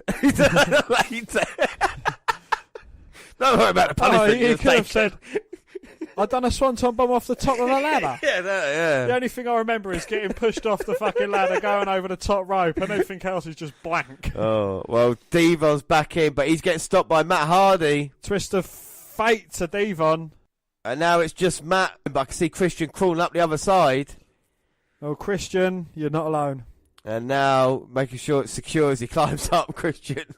Yeah, better double check, mate. Here comes Matt from the other side. Don't want to get hurt. No, exactly, yeah. Edge is coming into the ring now. Well, Devon's slowly stirring at the bottom there. And now it's Christian and Matt on the table that doesn't look secure. No. I think Devon's out. Matt is trading blows with Christian. Edge climbing up behind. Oh, and Matt now reaching. Oh, can he get the titles? Touching the titles! Oh, Jesus Christ, that table smashed into a million pieces after Edge pushed him off. Edge's got the titles! And Edge and Christian gain the titles. I mean... I know the Dudleys didn't win, but any excuse to watch that. But again, you know, it's... Even though Jeff Jarrett didn't win the Intercontinental title, that was still a bloody good match. And even though the Dudleys didn't win this one, you know, we could have shown this when Edge and Christian got inducted. We could show this when Matt and Jeff get inducted into the Hall of Fame. Yeah. And it'll still be as relevant. And look, someone loves you, James Rowland. I love you, JR. There we go. What an absolute match. And it's been one of my favourite podcasts that we've done because of just the quality and the randomness. And the variety. I mean, we've had midgets. We've had tables and ladders. We've had Shawn Michaels. We've had the Road Dogg in his early career. A women's hardcore match. Someone getting burnt with an iron. Oh, God. Sexual chocolate, Mark Henry. We had some very sexual chocolates. What a match, though. Unbelievable by these three teams. But we've still got one more guy. And who is it, Dan? Goldberg!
Right, so before we go into the whole of Goldberg's career, we're going to go into a lot of detail. Let's first watch one of his matches. It'll be my pick, and then Dan, you can do your pick after we've gone through him. So my pick is from, hang on a minute, let me just tell you. It is Raw 541, October 6th, 2003. And already on this episode, Shane McMahon has driven a limo into a lorry to try and kill Kane. So this is the type of thing that was going at this time. Is that Maven? It is Maven, yeah. Going against Stevie Richards. Yeah, old Stevie Richards here. And oh, look at Trish. Trish with the chick kick. And then Maven with shit DDT. Gets the win, though. Well, you are talking about the man who eliminated The Undertaker from a Royal Rumble single-handedly. Yes, he did pay for it big time. Like Trish is paying for it now for Victoria. It was a bit of an understatement. It kind of nearly ended Maven's career, didn't it, with a popcorn? Yeah, Undertaker started eating it after it had smashed glass in it. I'm not sure what was going on there. And then the bit got caught in his vest. The vest looked like a fucking idiot now. But then Undertaker, he didn't eliminate him from the Rumble properly. Then had to throw him back in to throw him back out again. So yes, Mark Henry, Dan. We talked about him earlier. We are going to see him in action here. Hall of Pain. Not just that yet, but he's teaming up. Well, he's getting managed by Theodore Long, who was his referee in his last match that we saw with Mark Henry. So Teddy Long saying to Rodney Mack, you go backstage. We don't need you in this one. So Mark Henry, yeah, we've seen Sexual Chocolate, and we can see he's got a serious look on his face. This is, of course, 5 years later. Teddy Long ready to play a long player. And who's his opponent? Well, it's the headline act in the 2018 Hall of Fame class. There's one man. It's Bill Goldberg. Well, he is World Heavyweight Champion. Not sure how to carry it about, but... Well, he beat Triple H at Unforgiven in an absolute war, and now he's here to go against Mark Henry. Oh, of course, it's a bald-headed whisker biscuit bitch, Yeah, isn't it? like cacao. Well, if you want to go back and listen to a great Goldberg match, Dan, tell him. Go back and listen to... Tell him, Dan! Tell him, Dan! Old episode. Of course, it was the match he had against The Rock, and that was at Backlash 2003. And, you know, that is where the bald-headed whisker biscuit bitch and the cacao started out. Yeah, but this match has already started out. Goldberg runs down to the ring. Mark Henry cuts him off, clotheslines him down. Big power Henry. Well, is he the world's strongest man? Mark Henry getting into Goldberg's face. Throwing Goldberg into the corner. Coming in with a big splash. Charles Robinson. And we don't see Goldberg taking this much punishment. Definitely not, no. Clubbing blows by the world's strongest man. We've seen Teddy Long as a referee. Now we're going to see him as a manager. Exactly. And Goldberg tried to kick. Mark Henry blocked it. And now Gorilla Press. Oh, throws Goldberg behind him. This is my house. Oh. Paige. Yeah. He looks a bit like Paige. Mark Henry screams. Looks to put Goldberg away. Goldberg finally a little bit of offense and knees in the corner. Oh, looking to try and take the big man down, but 3 attempts and Mark Henry's still standing. Looking for the big right hands. But now going to try and wear Mark Henry down a little bit just for the knees to the midsection. He's gone against the ropes, yeah. Irish Rip reversed by Henry though. Catches him. Iranagi. And now he's going to go for the pin eventually. But Goldberg managing to kick out. It's weird, isn't it, how the paths cross of these two Hall of Famers, Mark Henry 2003, going against Goldberg. Irish ripped him into the corner. Oh, Mark Henry comes charging in. Goldberg lifts the knee. Oh, and manages to get the big man down. Oh, massive clothesline by Goldberg. No. He's never going to be able to. No, Mark Henry's too strong. Powers him into the corner. Well, Goldberg just wanted to finish it there. He didn't even bother about the spear. He's in serious trouble. Mark Henry. As Henry's ramming him into the corner. You got to say it's a great game plan if it is Teddy Long that set this up for Mark. He has been on Goldberg since the very get-go. He's not let him get any offense in this match. Well, it's the world's strongest man against the world's most intense man. Now Goldberg's draped over the second rope. Henry comes running in. Ooh. Jesus Christ. Leaves a skid mark on the back of Goldberg's head. Looking to put Goldberg away. Just easily picks him up. Oh, my God. Shoulder breaker there. It's going to stop Goldberg going for the spear. Well, this is the thing, not only if he beats the World Heavyweight Champion tonight, but Triple H put a bounty on Goldberg's... $100,000 bounty. Yeah, $100,000 bounty on Goldberg's head. Mark Henry will do anything for a bar of chocolate. He will. The sexual chocolate. He's like, is that a hint? And now he's got the arm of Goldberg. But Goldberg fighting out of this. But again, 3 or 4 strikes. It takes him one blow to put Goldberg down. Now back to the arm. But Goldberg managing to roll Mark Henry now into an armbar of his own. That was very quick by Goldberg. But Mark Henry using his weight and his power and his height just to get to that bottom rope, stop the submission. But Goldberg feels pain in that arm. And Goldberg rarely feels pain. Well, he's really in this much trouble. It's even difficult just to manoeuvre Mark Henry, the sheer mass of him. Well, he can't manhandle him as he's done with a lot of his other competitors.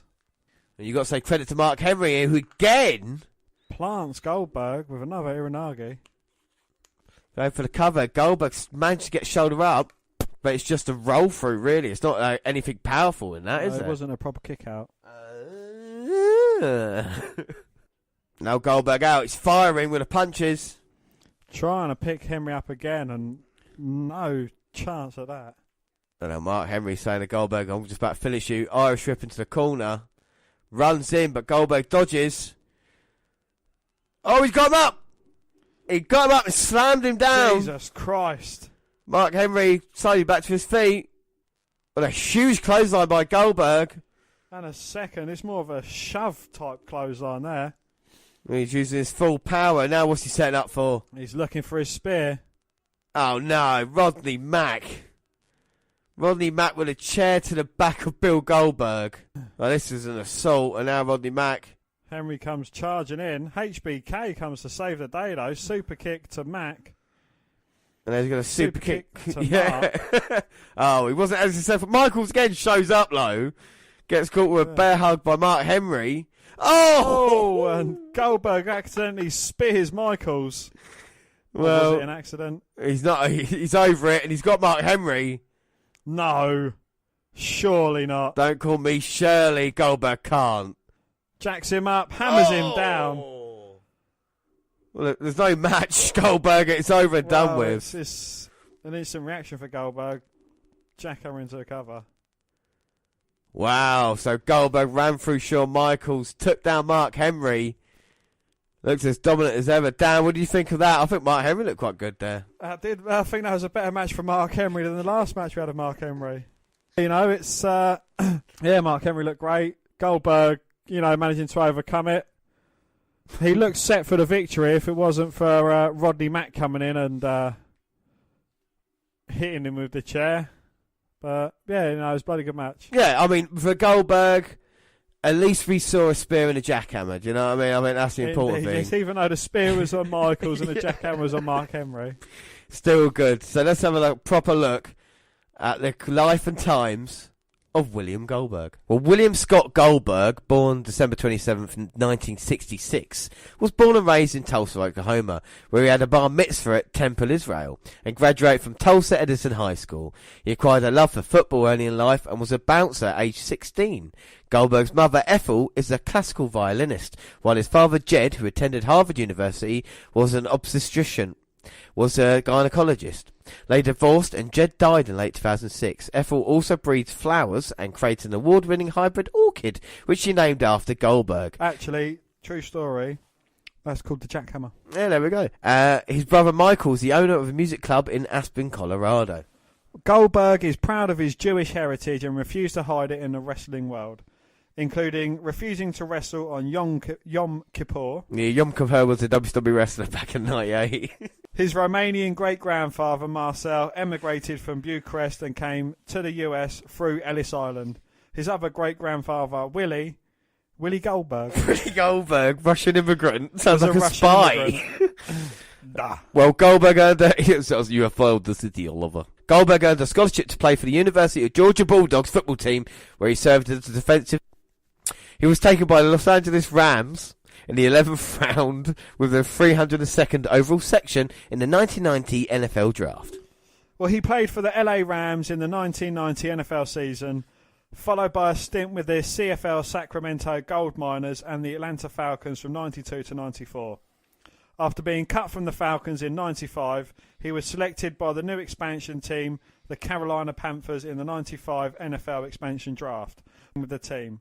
He was the first player to have been cut by the Panthers. Well, Goldberg's NFL career ended when he tore his lower abdomen off his pelvis. Ouch. He had hopes of returning to the league after rehabilitation, but due to his lack of success, was not considered a major asset. Major asset. Goldberg has described playing in the NFL as a mixed emotional experience because, despite reaching the goal simply playing in the NFL, he did not obtain the level of achievement that he desired. So then he decided... Well, he decided to turn his hand and become a wrestler. He started training and had early matches in 96 and 97 with World Championship Wrestling.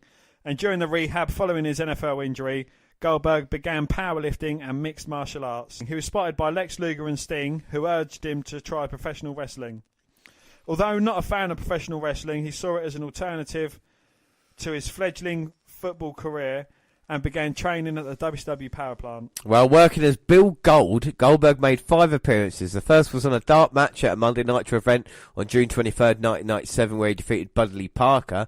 He also faced and defeated Buddy Landell, Saturday Night Dark match, Hugh Morris House Show, Chip Minton, fucking great name, Nitro Dark match, and John Betcher. Oh, come on now. I bet you he was going to win that match. House Show, his appearance in a dark match on July 24th at Saturday Night Taping, and a loss to Chad Fortune. Well, we go on to his undefeated streak, 97 to 98.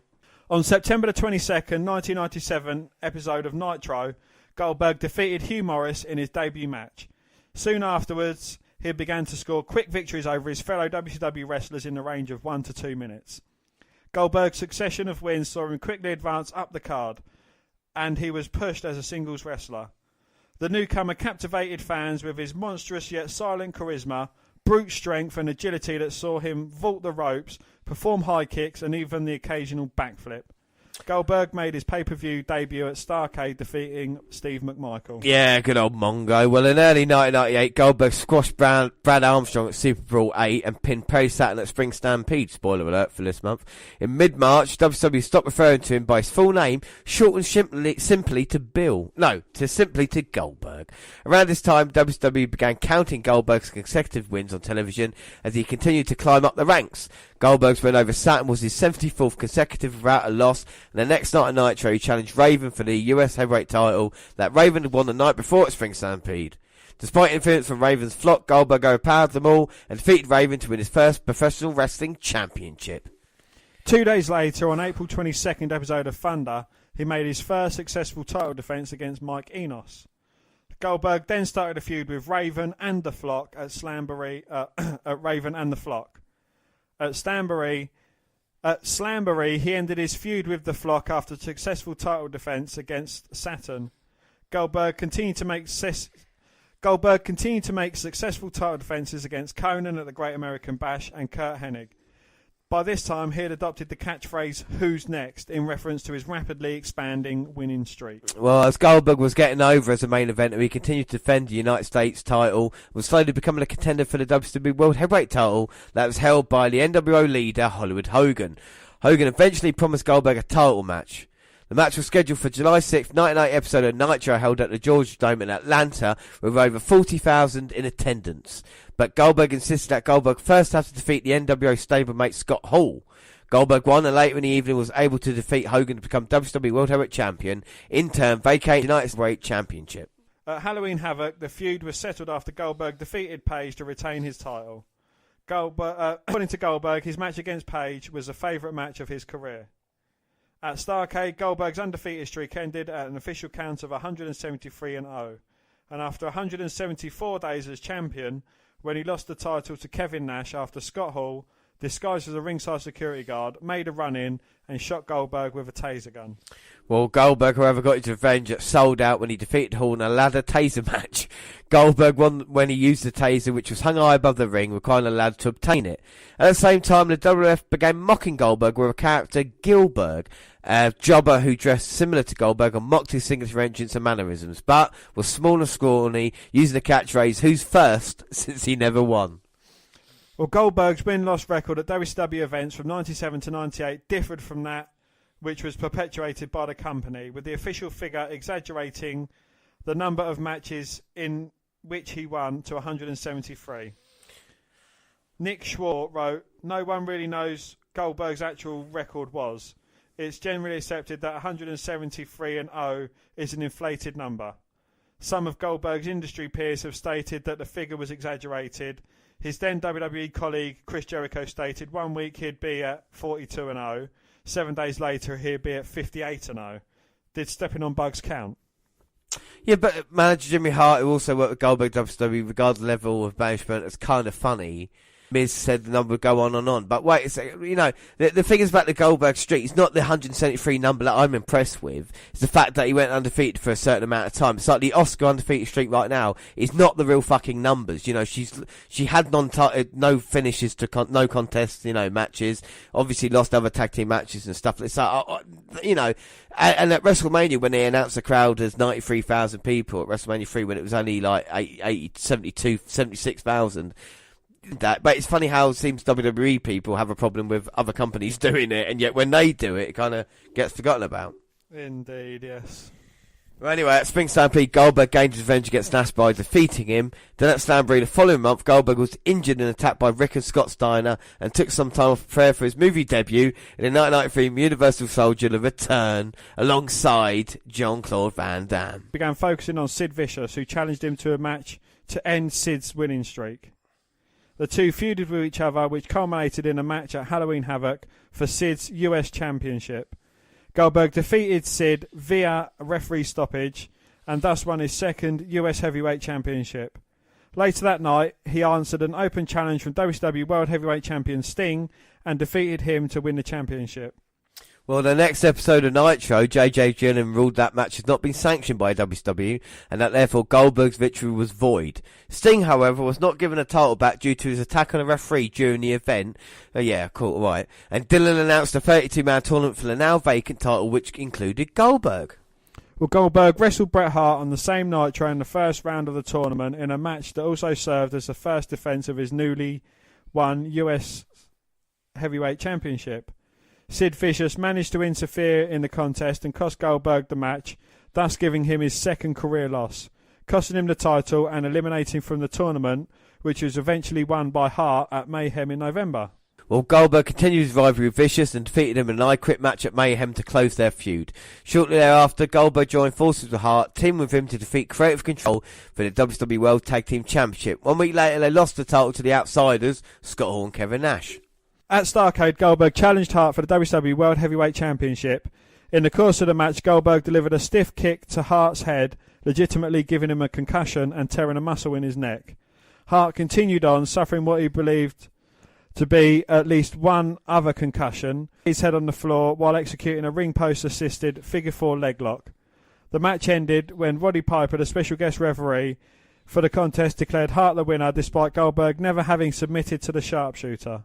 Hart vacated the title the next night at Nitro, saying he did not want to win that way, and gave Goldberg a rematch. Goldberg was defeated again due to outside interference from Hall and Nash, who came to the ring brandishing baseball bats which they used to attack Goldberg. Hart took one of the bats from the outsiders and began beating on Goldberg himself, doing enough damage to score a pin and regain his championship. After the match, Hall, Nash, Hart and Jeff Jarrett reformed the NWO and gave Goldberg a new target for a feud. That, however, would not last long. Shortly after his title match loss, Goldberg injured himself on a December 23rd, 1999 episode of Thunder during a sequence where he chased NWO limousine into the parking lot. The sequence called for Goldberg to pound on the windshield of the limousine with his hands. To ensure safety, Goldberg had assistance from a piece of metal pipe and his hands were covered in black tape. After this, Goldberg was to break some of the vehicle's windows. There were 4 windows on the side of the limousine, and through the third window... There were 4 windows on the side of the limousine, and Goldberg broke the first 2 with his hands. He then got aggressive, putting his forearm through the third window and immediately gashing it. Goldberg finished the sequence by pounding the hood of the limo with his bloody arm, but immediately after it ended, he was taken from the arena and rushed to a nearby hospital, where the wound was patched. Goldberg lost a large amount of blood due to that incident. At the Great American Bash, Goldberg betrayed Nash during Nash's World Championship match against Jeff Jarrett and turned into a heel for the first time in his career, allying himself with a New Blood faction. This did not last long, as Goldberg again was lost to time.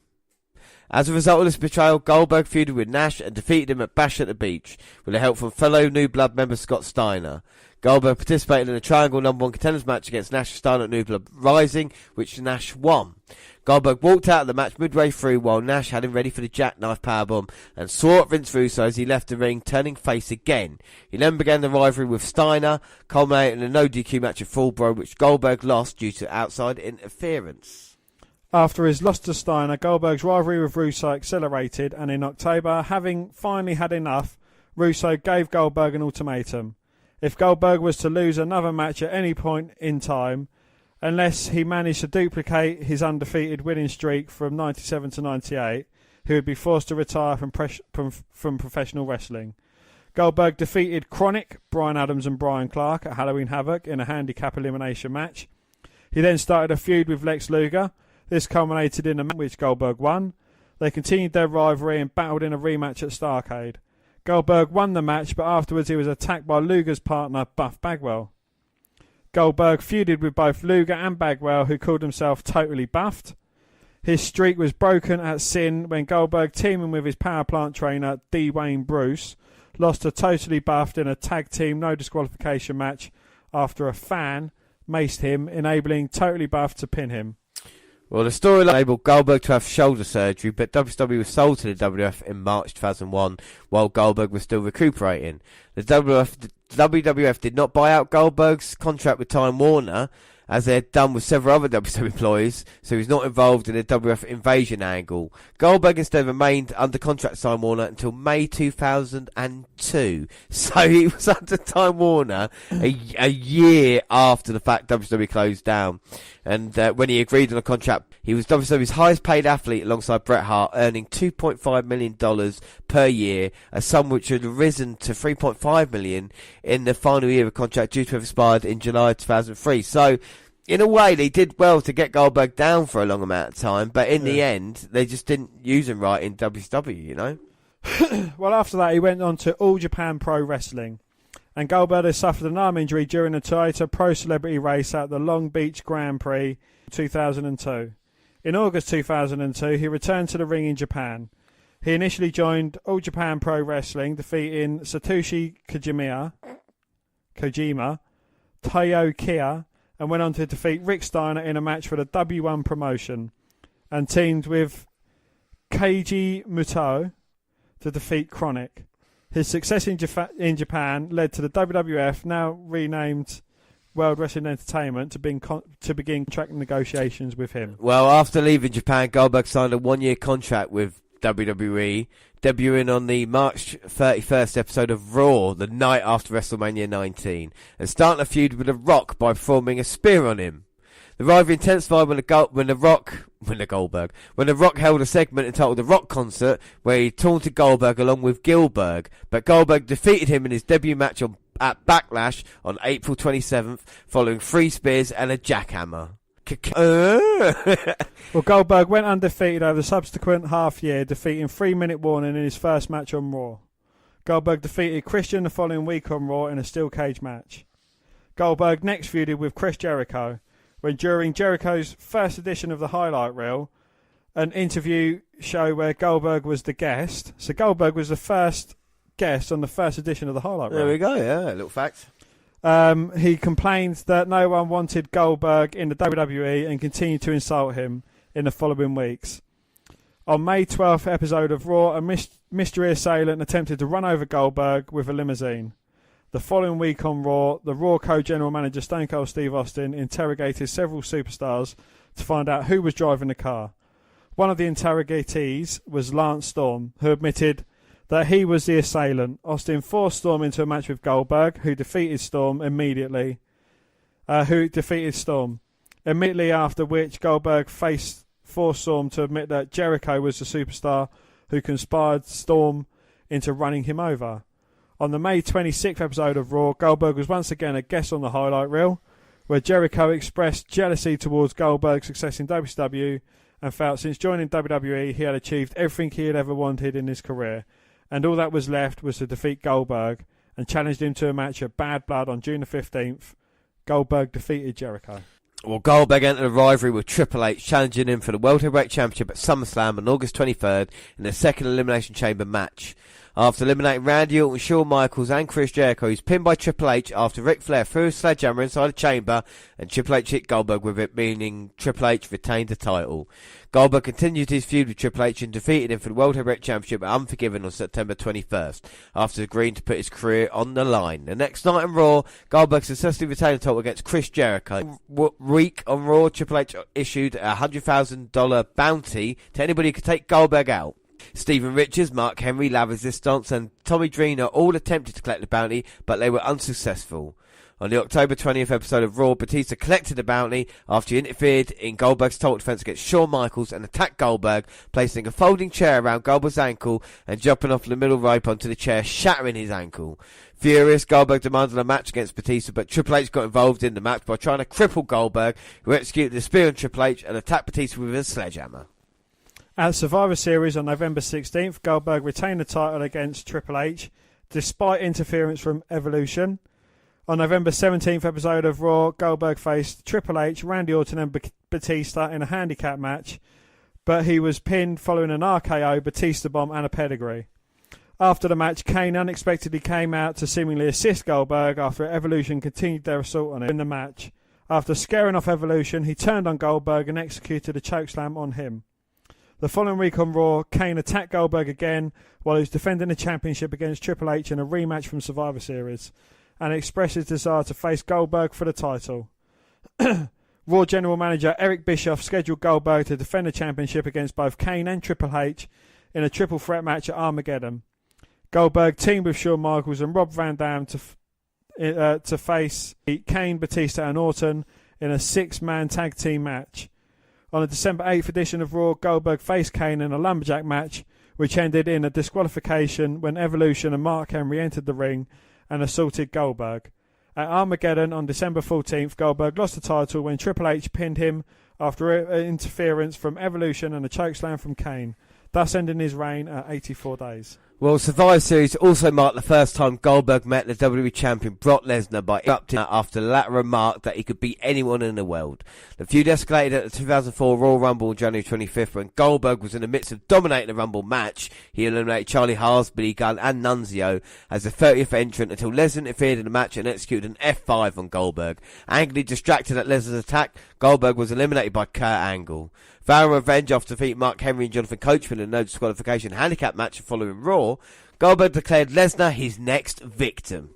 General Manager Paul Heyman appeared on Raw and, along with Mr. McMahon, attempted to get Goldberg to leave Lesnar, but Goldberg executed a spear on Heyman and accidentally executed a spear on Austin when he was aiming for McMahon. Goldberg attended No Way Out as a fan, confronting Lesnar at the event, and after several insults by Lesnar, entered the ring and countered an F5 from Lesnar with a jackhammer before being detained and escorted out of the arena by security guards. During the main event match between Lesnar and Eddie Guerrero on February the 15th, Goldberg re-emerged from the crowd and cost Lesnar the title. Lesnar then demanded a match with Goldberg at WrestleMania 20 on March 14th, with Austin serving as special guest referee.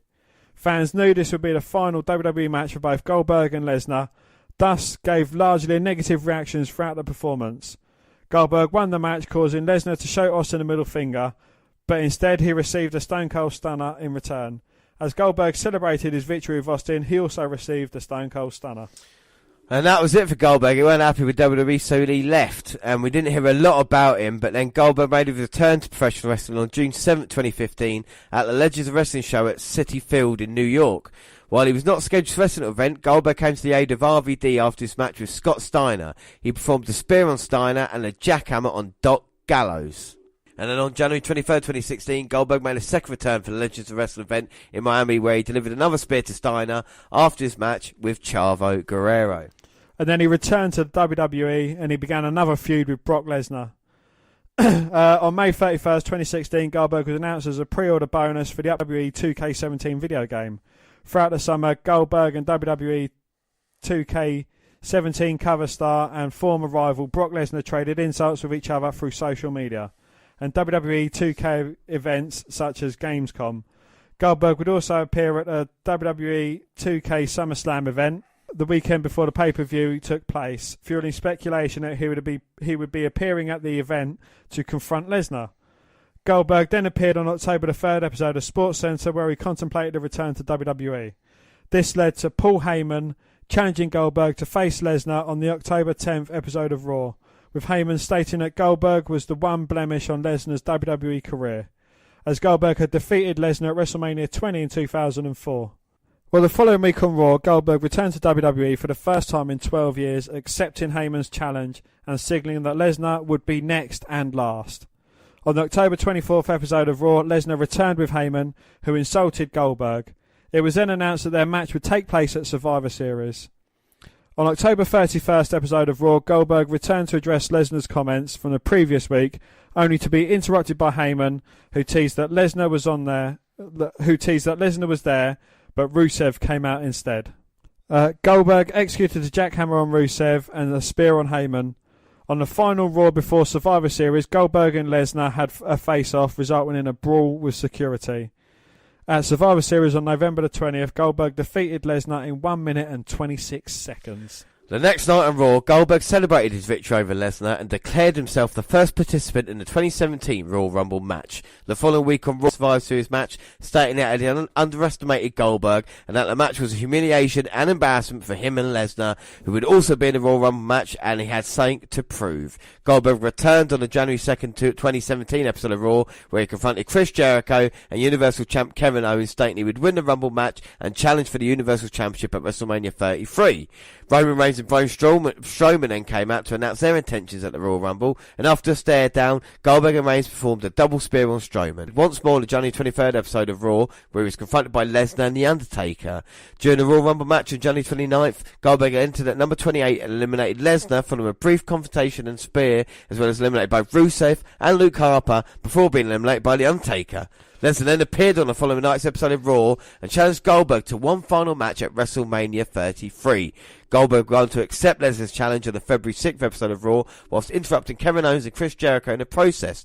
Goldberg would challenge Owens to a Universal Championship match at Fastlane, with Jericho accepted on Owens' behalf, and the match was made official later that night. On the February 27th episode of Raw, Goldberg and Owens had one final confrontation, with Goldberg claiming if he would win the Universal Championship, he would defend it against Lesnar at WrestleMania 33.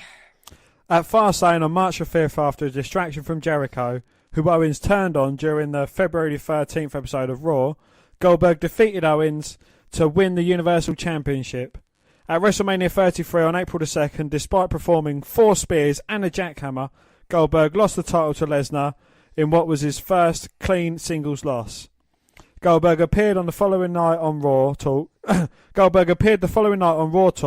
which aired on the WWE Network after the Raw broadcast, to wish fans farewell, but ultimately did not rule out a return in the future. So that is Goldberg's wrestling career, and he's done a lot more. Like we said, a film. Should we just run through the films he's done, to have a laugh, and then we'll go through the TV shows, and then we'll watch one final Goldberg match, and it will be the end. So, 1999, he was Luger in the Jesse Ventura story. He was Romeo in the Universal Soldier, The Return. He was Goldberg in Ready to Rumble 2000. He was Mr. Smith in Looney Tunes Back in Action. In Longest Yard, he was Battle. In The Kid and I, he was Goldberg. Yeah, Santa's Sleigh was Santa Claus. He was William Burke in Half Past Dead 2. Half Past Dead sounds good. Half Past Dead 2. Kill Speed, Big Bad John. He was Sax in Manico. He was Gus in Holly Jingles and Clyde 3D. He was himself in Nine Legends. And Hawk in American Satan. Fucking hell, right. He's been in a lot of stuff. So, The Love Boat, The Next Wave. He was Lou the Pariah Maguire. He was himself in Louis Theroux's Weird Weekends, True Hollywood Story, and The Man Show. Big Guy in Yes Dear. He was an angry bus passenger in Family Guy. He was himself in Arliss and Punked. He was Pain King in Kim Possible. Santa Claus again in Monster Garage. He was in Modern Marvels. He was an inmate in Desperate Housewives. He was the host of the Biker Build-Off and Automaniac. He was a Cupid in Law & Order Special Victims Unit. He was the host of Ballroom. He was himself in Hogan's Celebrity Championship Wrestling. He was himself and a contestant in Are You Smarter Than a Fifth Grader? And he was again himself in A Celebrity Apprentice. He was Nick Mellor, brother to Coach Mellor in the Goldbergs. And you're a big fan of the Goldbergs, aren't you? I do like the Goldbergs. Yeah. Well, you can do next one. Sorry. He was also himself in the Grand Tour where he went against AJ, Anthony Joshua. And who won? Goldberg. Goldberg won, didn't he? Yeah, yes, he did. Yeah. And then, of course, in The Flash 2018, Big Sir for 2 episodes. So, I mean, Goldberg, for people say he might have a little talent, but, or, not greatest wrestler in the world, but what he had was enough. and the amount of success he's had. So one final match, Dan. What is it for Goldberg? Well, Goldberg challenges DDP for his World Championship Wrestling Heavyweight title. And that is April 19th, 1999, episode of Nitro number 188. So let's do this now. Nah. Goldberg. So what made you such a big fan of Goldberg, Dan? Just his domination when he was in WCW, throughout his early career. His intensity, his no-nonsense approach to matches. He didn't really say much. He wasn't the greatest of talkers, but he didn't need to be. He'd done all his talking in the ring. And, many people refer to him as a WCW rip-off of Austin, but two characters was completely different. I know they was both, fearless. They both came out not caring, but, I think that's where the similarities kind of ended between the two. Yeah, no, they are completely different, aren't they? And even the kind of response and love they got from the fans was different, whereas Austin was kind of like a everyday type man. Goldberg had that kind of intimidating, like we talked about superheroes earlier, he had that kind of superstar, Superman physique, especially the undefeated streak. You thought, oh, maybe you can't get the job done against Bill Goldberg. But Page, who's been feuding with Goldberg a few matches, some great Goldberg matches he's had with him over the past couple of years, but well title on the line tonight here on Nitro. So will we see another one of our Hall of Famers losing in a title match? I mean, it's... They've not had the best record tonight, have they? No. Goldberg coming out as intense as you like, and the fans absolutely loved him, along with myself. He was definitely a big star. He was built like a wrestler. And, even his entrance. Everything about him was intimidating. Like I said, walking through the fire, blowing smoke as he comes. It's just a shame they didn't use Goldberg correctly in WCW. It's a shame ego got in the way of a character that could have saved a company, Well, also towards the end of his WCW career as well, as well as what went on into WWE. But, towards the end when he was, I know he didn't suffer many clean losses, but, it was the ego of Kevin Nash, the ego of Hulk Hogan that kind of slowed everything down for him. Yeah, just imagine if, Austin during we just won the title at WrestleMania, lose it in a couple of months' time to even Michaels again in a rematch, or Triple H due to shenanigans. It would just, even if you got a character as good as that, if you don't put him in the right position, you're going to kill a company. And this is what happened here. You had someone like Goldberg, someone like Page. We talked about this before with the kind of WWE wrestlers that they could have put on a great show, but instead ego got in the way and ruined it all. So how long do you reckon before the NWO kind of get themselves involved in this match, even though it's nothing to do with it? How long is the match? How long have we got left? About 5 minutes. That's always a response. Well, look, Goldberg and Page going nose to nose. Yeah. Shouting insults, but again, they bump fists. After the referee tried getting involved, he got shoved out of the way by the pair of them, saying, look, keep your nose out of this. But, again, DDP, not the greatest worker in the ring, but... he still got the job done every time he was in there. This is the thing, isn't it? And you need the help from your fellow guy, and DDP was more than happy to give Goldberg, or make him look dominant and give him the help that he needed in the ring. You see already with the power, Goldberg pushing DDP away. And I think the respect's already gone because they fist bumped and then Goldberg spat at him. So yes. Maybe it's just the intensity of old Bill here. Old Bill Withers. Yeah. Oh, and a shoulder barge from Goldberg to DDP sends DDP crashing through the ring ropes and out of the ring. I don't think Page was expecting that. Well, Page is, I say he looks like a veteran, even though he might not be an in-ring veteran, but he's picked up things over the years. And I know he's got to take his time with Goldberg. And the two tying up, and Page getting the better of it this time. Looking for the old shoulder breaker, looking for the diamond cutter early, but Goldberg again just shoving him, and Page hung up in the ropes. And Goldberg saying, look, I'm not going to fall for that one. I think if you look at natural power...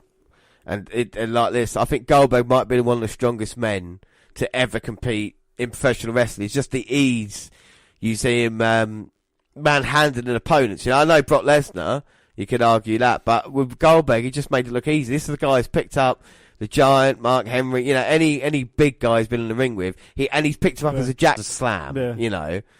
You got to think that's impressive. As Goldberg again slams down DDP. But you seen when Lesnar was trying to belly-to-belly or belly-to-back suplex on Strowman, he barely gets him off his feet. Yeah. And I think Strowman has to assist a lot of that, and that's just an overhead throw. I think Lesnar recent times, like he's gone out the window with that. You know, he worries about other things. It's like he's training to be a UFC fighter again, as opposed to kind of this. It would be interesting Goldberg picking up Strowman. Even now, I think Goldberg would be able to pick up Strowman, jackhammer, take him down. Can he take down DDP for the World Heavyweight title tonight? That's what we're asking ourselves. That is a different matter, yes. I mean, you know, DDP's a good talent. He's very clever as well. This is the thing. It's our last match on our Hall of Fame special 2018. It's the third podcast out of 7 that we're releasing in 9 days.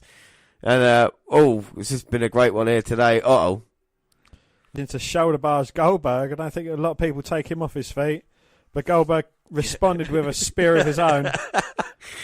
And look at the intensity in his face. Saying, what do you think about that, bitch? Yeah, I'm impressed. Talking to you, yeah, I'm impressed. Bitch. Oh, DDP though, grabbing the trunks, pulls Goldberg head first into the turnbuckle. But what recovery time from the spear. Oh, swinging net breaker by DDP. That was absolutely beautiful. Page going for the cover, but Goldberg kicks out. And Goldberg into the turnbuckle there, bounces back. Page catches him looking for an overhead suplex, but Goldberg turns it. Page still managed to deliver a belly to belly. Goldberg kicking out after one. Showing his power there. Page going for a front face lock. Just trying to wear Big Bill down. Wearing down Goldberg, but a huge Goldberg chance. They do indeed. And Goldberg powers up to his feet though. Oh, lovely. Like a hip lock suplex there by Goldberg. Shoots the half. But Page managing to kick out. Well, those body shots by Goldberg onto Page before the suplex. He's got to take it out of Page, you know. We know how damaged his ribs have been over the past couple of years in WCW.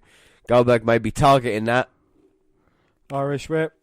Oh, powerful sidewalk slam there. Slams Page down. Is he signalling for the end? I think he is. He looks confident as he roars at us. He looks intense. Right hand to Page. But, Page looking for the diamond cutter, but Goldberg reverses that. As he turns him down to a lovely power slam. Goes for the cover. 2.